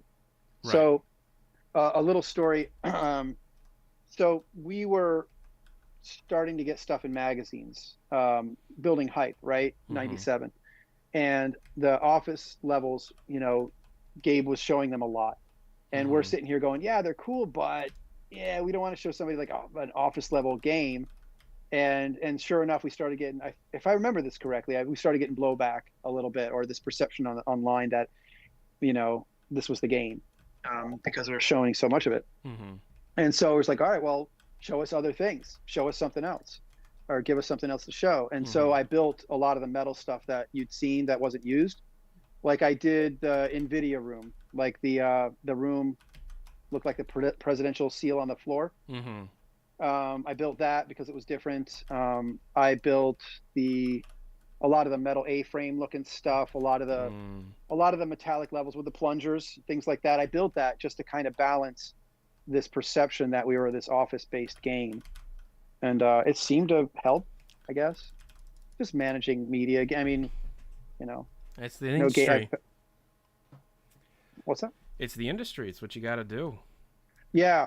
And I'm pretty sure Gabe was really sensitive to that, like the messaging and whatnot. Okay, so I'm not going to take up too much more of your time. I'm going to just open the floor to a few questions, and then you're free to go, Mr. Johnson. Sure, what do you got? You don't have to put up with us much longer. Oh, I'm fine. My wife is entertaining, so it's cool. I'll go out and say hi. What do you got? Is there anything in here? Oh yeah, quite a bit. So Dead and Magic, if you guys could send me the few questions that you guys have on your end. So were you aware of the Nihilants being inspired by a birth? That sounds very Ted. Ted. That sounds very Ted Backman. Right. Okay. There were smaller ones. So my first take on the Nihilants, just so for historic reasons, I built. For me, the finale was a massive. I wanted the finale to be in Zen to be a place where you go, and you're fighting alongside of the people you were fighting against the whole time, the grunts. So you go in there and you're like initially fighting grunts you're fighting grunts the whole game, and then you get there and you're like, wow, they're here, and they're getting wasted by these aliens, and then you fight alongside of them. Not that you're like allies. There's no cutscenes that say, hey, you're an ally now. But the idea is you see them fighting in something big, you're going to be like, well, maybe I shouldn't hurt them. Maybe I should shoot at the big thing first, and then pick them off. So just to add another dimension. And then when you get to the Nihilanth, I didn't have the Nihilanth. I had what do we call them? Massive alien controller thing. Controller, yes. I scaled him way up, and then I put these big rings around him that rotated, and you were supposed to jump. Like you could play on the rings to navigate around this massive, multi-tiered arena, vertical arena. And so you're trying to get up and up and up to the top. I wasn't using jump pads yet. I wasn't using jump pads at all for that. And then the idea was that you get to this arena. Oh shit, that's it. What the hell? Yeah, but there was supposed to be. It's all concentric, right? It's all circular, which is again a pain in the ass to build in Quake. And because it's a pain in the ass, it's pretty safe to assume that no one's built this or no one's seen this before. Right. That's why I was leaning on that stuff. So anyway, this is the guy I had, and you were supposed to shoot into his head. And the idea was that you get here, and he's just wasting grunts. And the idea is like, I just want some boots. Give me some boots, because if you give me grunts boots, I can remove the model and then show smoke coming off the boots with some blood splatters around it, right? Yeah. That's, I mean, no exaggeration. That's the kind of stuff I wanted to do. And I'm like, we can do this. All I need is a few assets and a tiny bit of support, but I couldn't get any support. So that's what I penciled in, was a massive creature, and it's all TED. So all of this, I think, is, well, hang on. I know Ted was big on the whole baby thing. Yeah, At least that's his twisted thing. But but I don't know if Chuck built some aliens too, though. So yeah, I'm not sure. I think Chuck might have done the controller. I don't know. You'd have to ask him. What's that? Damn. Yeah. So yeah, is this the only image? Yeah, you can have it. Yeah. Is this the only image of it? I think so. Oh, okay. Yeah. There's like hallways and rooms. It's all circular though. A pain in the ass to build. You have to do it all ahead of time. Like you have to get on graph paper and say, okay, these rings are going to be this size and how they're all going to connect up. Is that a map that you still have saved somewhere? Probably. I mean, I have, I didn't throw away my work. Because I was learning, right? I was learning, and I'm like, well, I might want to go back to this and look at what I did before we had source control even. So, any advice for a computer science student in today's day and age? Yeah, but it wouldn't be related to either of those things. It's my advice would be always keep learning. Just if you enjoy learning about anything, then you're going to be in a better position to be successful at anything, because the odds are the job you're going to get has nothing to do with the jobs that exist today. I found that out. Yeah. Like what game design? I thought I'd be in a lab. So, and I tell my kids the same thing. But it's like the odds are that the job that you're going to have doesn't exist. So if you like to learn and you find joy in learning and discovery and exploration and creativity, I think you're probably going to be in a better position to field anything. At least that's how I roll. So. Have you seen the room filled with Gay Ben's face? Yeah, someone pointed that out. It's off to the side of the Akira elevator, right? Somewhere around there. Yeah. I don't think I put that there. The only reason I could think of to put a room like that is to light something before you bring it in to your map. Usually we do that with movers, because you don't want to light movers in your map, right? Anybody who maps knows this back then, because the mover would be dark wherever it was embedded in the geometry. So you can't do that. You have to build a separate room and try to light it from all the angles. And then you bring it into the level to kind of approximate where it's going to go. So there's all kinds of tricks, painful tricks. According to the Half-Life beta expert, the Gabe texture is a AAA trigger. Brett likely had a different WAD texture for it. It's for teleporting something. Yeah. There you go. You guys are good. Did the alien grunts ever shoot lasers or anything other than the Hornets? Not a mapping question. Not that I'm aware. But an interesting factoid there. A lot of the monsters we had planned, as you probably know, got cut. So there was a lot of ideas for monsters in Half-Life, and because we just couldn't get to them all. And then you had like freaking rock stars like Ken Birdwell, who just he's like, nope, I'm getting this one in. And so like the whole Vortigaunt attack thing, a lot of the stuff was just done in code. Like, the Valve is filled with superheroes. It's crazy. And so that is inspiring, and that inspiration has a way of being infectious. So, but I'll never forget that. It's like going to Ken's office, and he's like this Vortigaunt thing pulling up electricity from the ground. I'm like, what the hell are you doing?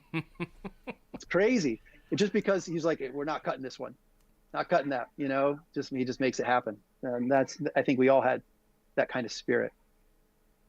But no, and sorry, I don't think the alien grunts actually shot anything else. Not that I'm aware of. So you can see the chat here. Light bakes, baking light maps and the tricks that you had to do so for back in the day.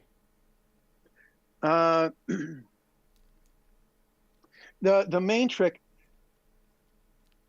well, it was, I forget the term now. It was incremental. You could do incremental builds on light, thank God. And I think that's what I talked about earlier with TK's. I think it was TK's tweaks to the engine or the compiling tools. But the lighting, the main thing is what I just mentioned already. It's like when you have movers and things that when you have movers, you don't want to bake them in, or you don't want to light them where they usually are, right? Like a train, especially with a train. A train, you would take it outside, light it, like average out where it's like a train level. I think Dario built one of the multiplayer maps where the train goes around. But like you imagine how difficult it is to get lighting. You have to go, okay, well, it's going to be too bright for the dark side and too dark for the light side. What's the happy medium? And so you have to weigh those decisions. But I don't really have any tricks other than that. But then again, I haven't been mapping like this in years. Like the last thing I did was the Tales from the Source, and that was like at least 10, 15 years before that I'd built anything like that. Certainly not in Half-Life. Actually, hang on, that's not true. I built a lot of prototypes in Half-Life for other games. Like I was working at different companies, and I would use the Half-Life engine or Unreal to build game ideas. So I have a lot of prototypes. Some of them are on my YouTube channel, like a lot of different game ideas that to this day people aren't doing, that I haven't seen.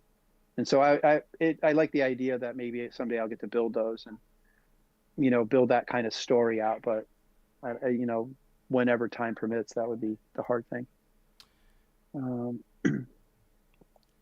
So if you really wanted to, I think I don't know if you could put a dynamic light on an object to fake getting brighter or not. I think you can. I think you can parent a dynamic light to an object. So if you had an object that was lit between a tunnel and an outside area, and you could parent a light to it, then it's conceivable that you could turn that light on when you're or off when you're entering and exiting light and dark areas. There's all kinds of little tricks you might try.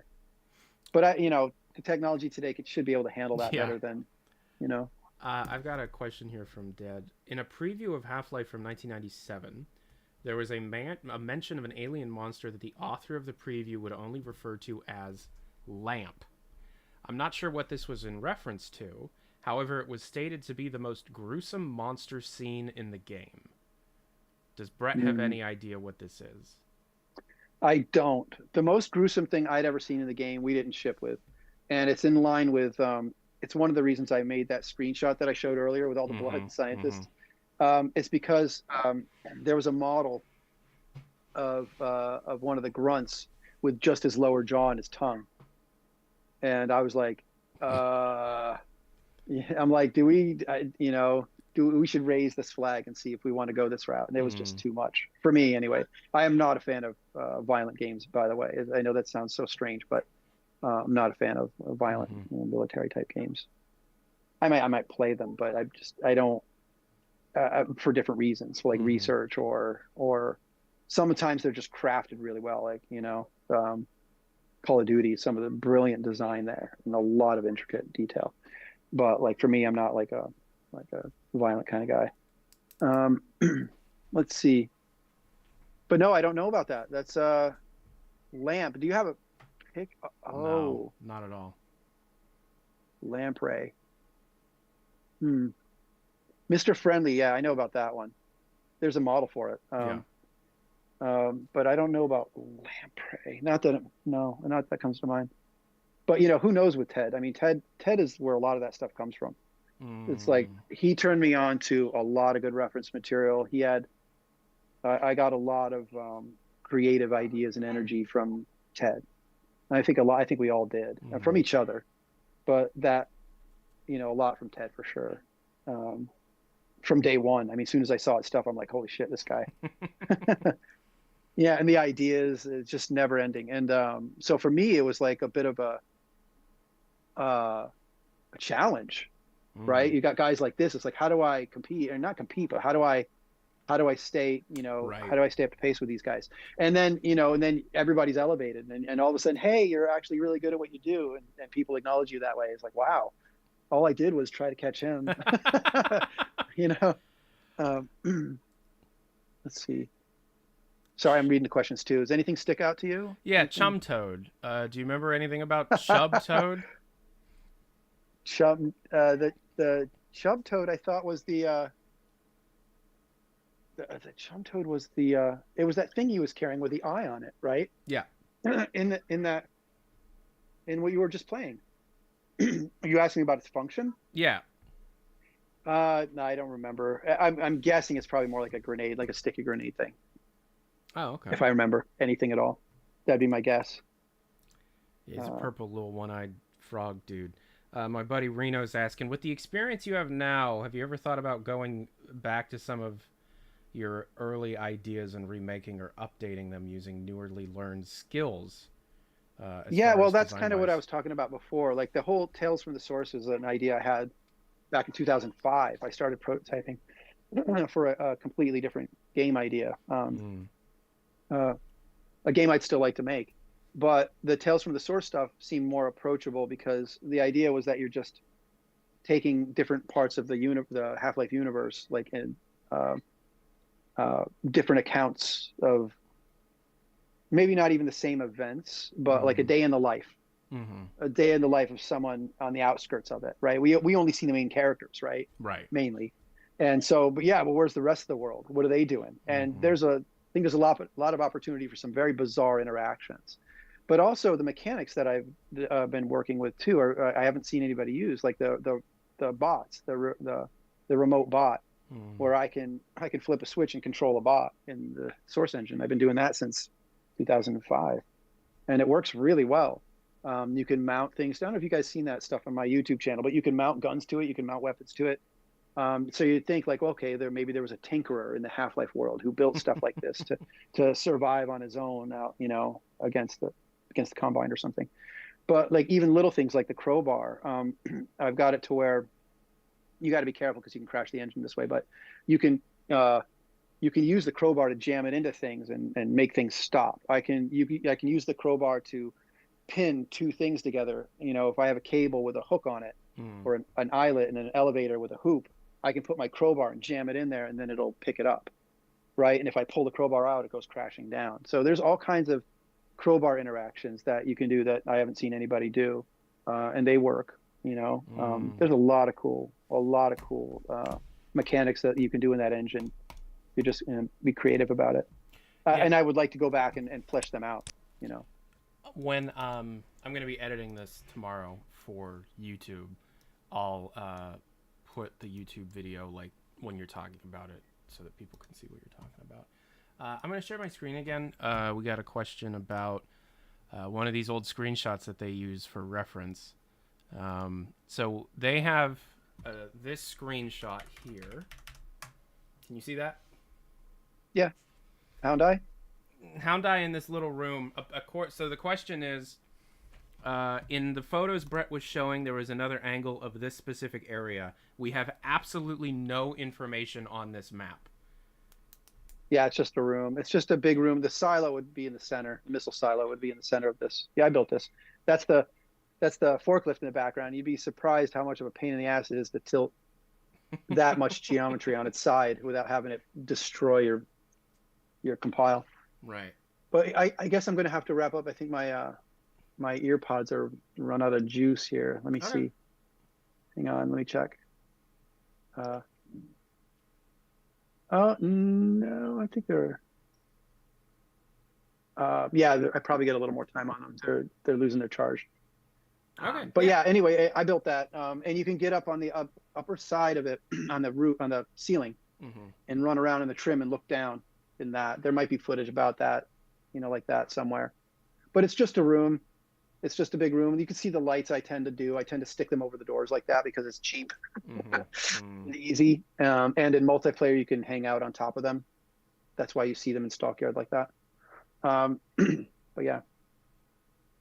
All right, cool. Yeah, they when people see things that they've never seen before, people The people that do the recreations of these kind The of things.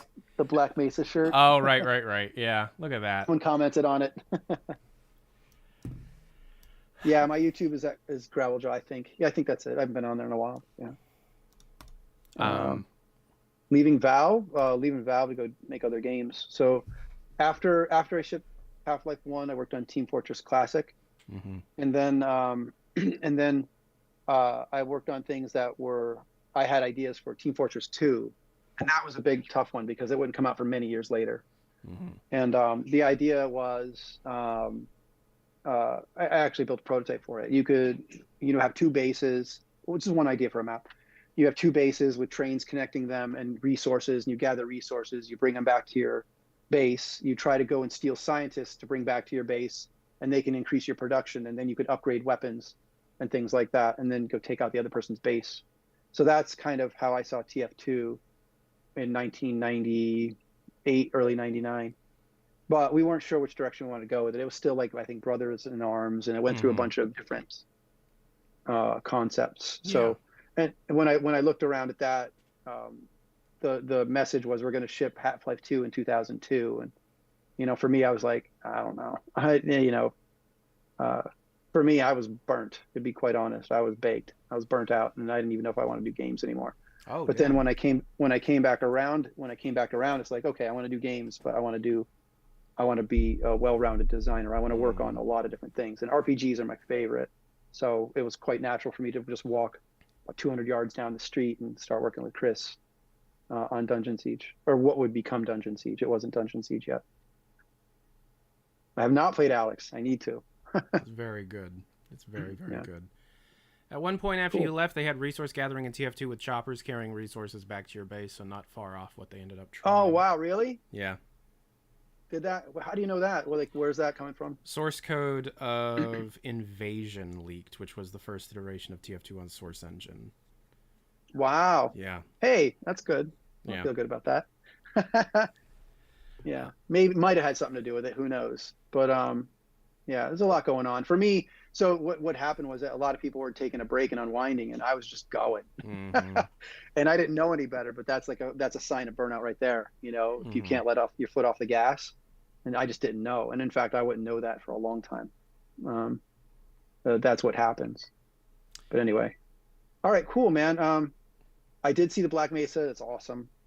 There's the combat isn't quite on point with in some areas, but overall, holy crap, that's amazing. And what I mean by that is sometimes there's a little too much space in the combat. And the idea, a lot of Half-Life combat is like very controlled near space, far space.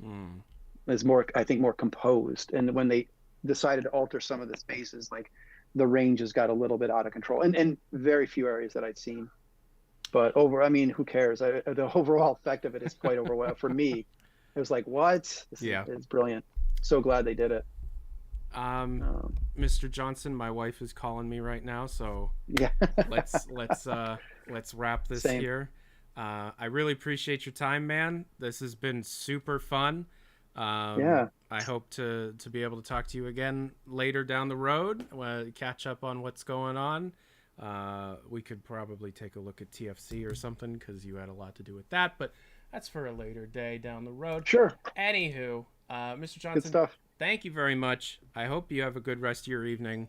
I am gonna go, probably do an errand or something. So it's late. You're on the East Coast time, right? Yeah, it's like midnight now. Oof. It's all good. I'm like 80. We're all good. So thank you for being the architect of my childhood, is what Mr. Swift P says. But yeah, have a good rest of your night, man. I will. Thanks you so much for this. I appreciate it. All right. Thanks, guys. Bye. Yeah. Right, bye.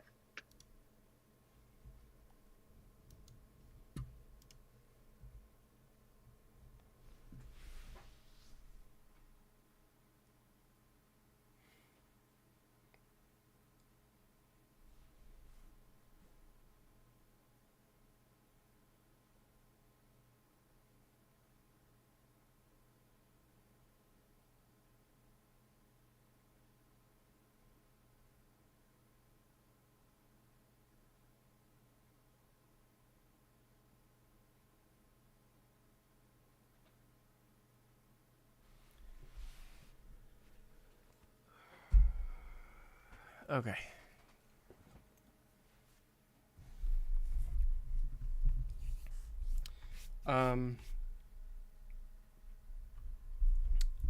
I've got to make sure that everything is set up for the time travel stream, which is my birthday, the 7th. So a lot of my time over the next couple of days is going to be spent making sure that all of my plans and such are set up for the time travel stream. However, tomorrow I will be taking this, what ended up being significantly longer than I anticipated, 3 hour and 15-minute VOD, and cutting it down to its most important bits. Please don't go out of your way to bother him for the content, because it is pointless, and it's also, just don't do it, okay? I think there is a way through passion and community camaraderie that could lead to a significantly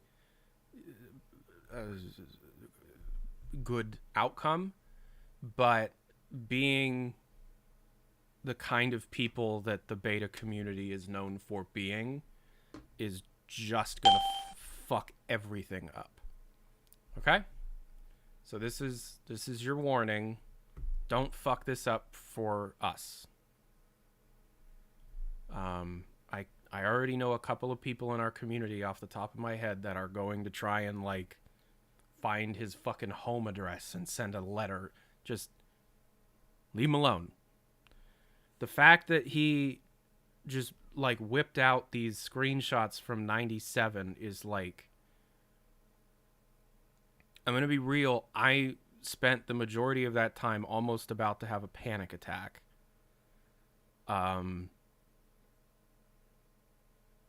Because it's like, what the fuck, dude? Holy shit.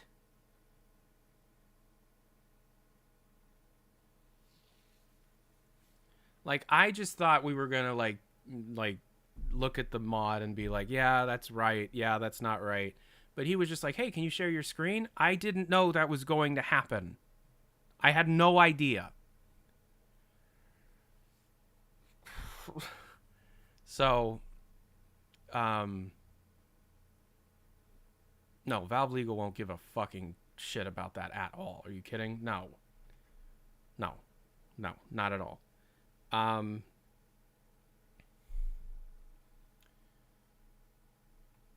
I hope that was entertaining.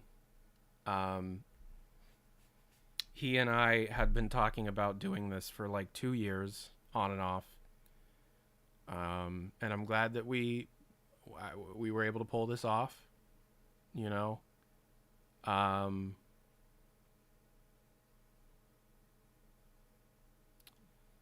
very tired. I'm very on edge. That went significantly better than I could have ever expected it to go. We're likely going to be doing something else in the future. We have one other idea that we've been tossing around. But what I'm hoping for, and I need your help to do it. I'm fucking serious. I need your help. If a positive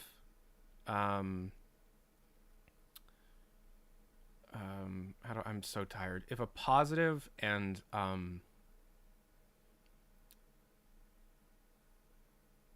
productive conversation can be built from the video that I'm going to be putting out either tomorrow or the next day, and that, you know, kind of turns into something else, and the right people see it, and the right people being Robin Walker and Dave Riller, then it's very possible that this specific archive of content could see the light of day. Because like a year ago, it seemed like he wanted to share this stuff. But of course, Valve doesn't want the stuff to be shared. You know, he was very adamant when we first, like, what just happened was like 2 years in development. I had a 2.5-hour Zoom call with him in 2021. God, it might even been 2020. And we talked about doing something. So, I didn't expect it to run 3 hours. When it's something like that runs for so long, I feel like I'm keeping them there when they don't want to be, and it's just like I don't know how to end it, and they're still talking, so it's like you obviously want to let them keep talking, but you also don't want to make them feel like you're holding them there, and it's like, oof.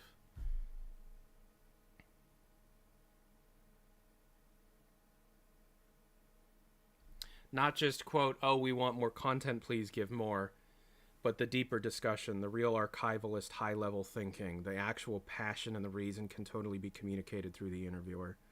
Yeah. The interview, excuse me. This was fun, man. This was fun. I'm sorry that the alerts were turned off through the whole thing, so I don't know who subscribed or followed or donated or anything. I apologize, but it needed to be turned off because I didn't want the sounds interrupting what he was talking about.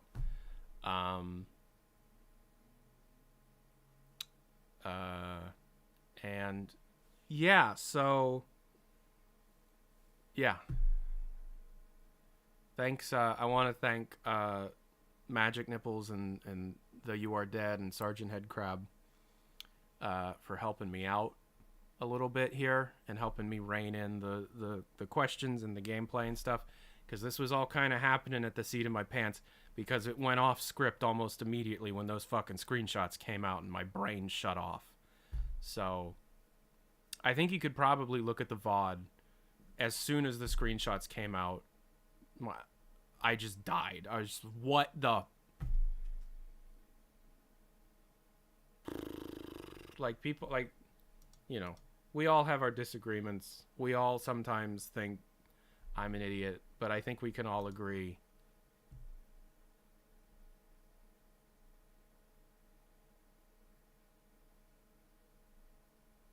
You know what I mean?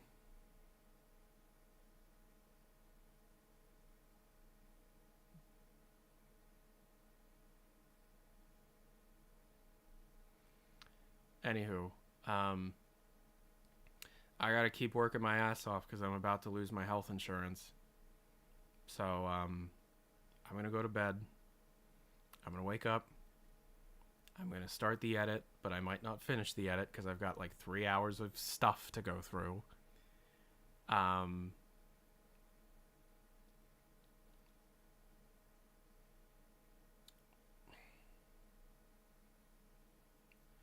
Right. And then the time travel show on the 7th.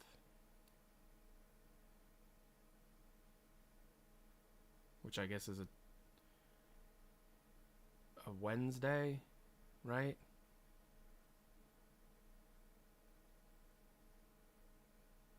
I have learned more about the development of Half-Life today. Hey, thanks. Then what day of the week is the 7th? What day of the week is the 7th? Is it Tuesday? It's Tuesday. Okay.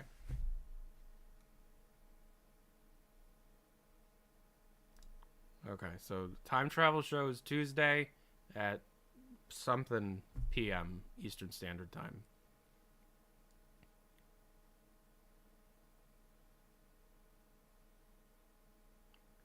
The You Are Dead is Absolute Zero back from the dead now? Sorry.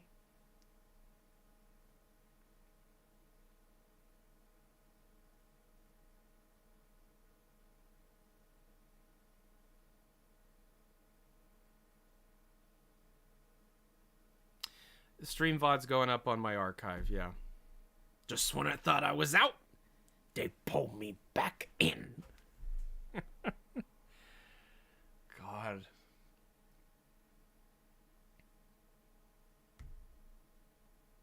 My mom is here. Are you okay? Mom, I don't know. Mom, I love your support. Mom, I don't think you fully understand what went down tonight. Like, you probably get it a little bit, but I don't think you fully understand what happened tonight. Yes, I do. No, you don't. No, you don't. Not fully. I love you. I know you try to love me and my crazy shit. Yeah, I'm overstimulated as hell. 2023, man. This is my year. This is my year. All right. You're welcome, Barnes. You're welcome, Barnes. Marfy Black, maybe now you'll be my friend. Peace.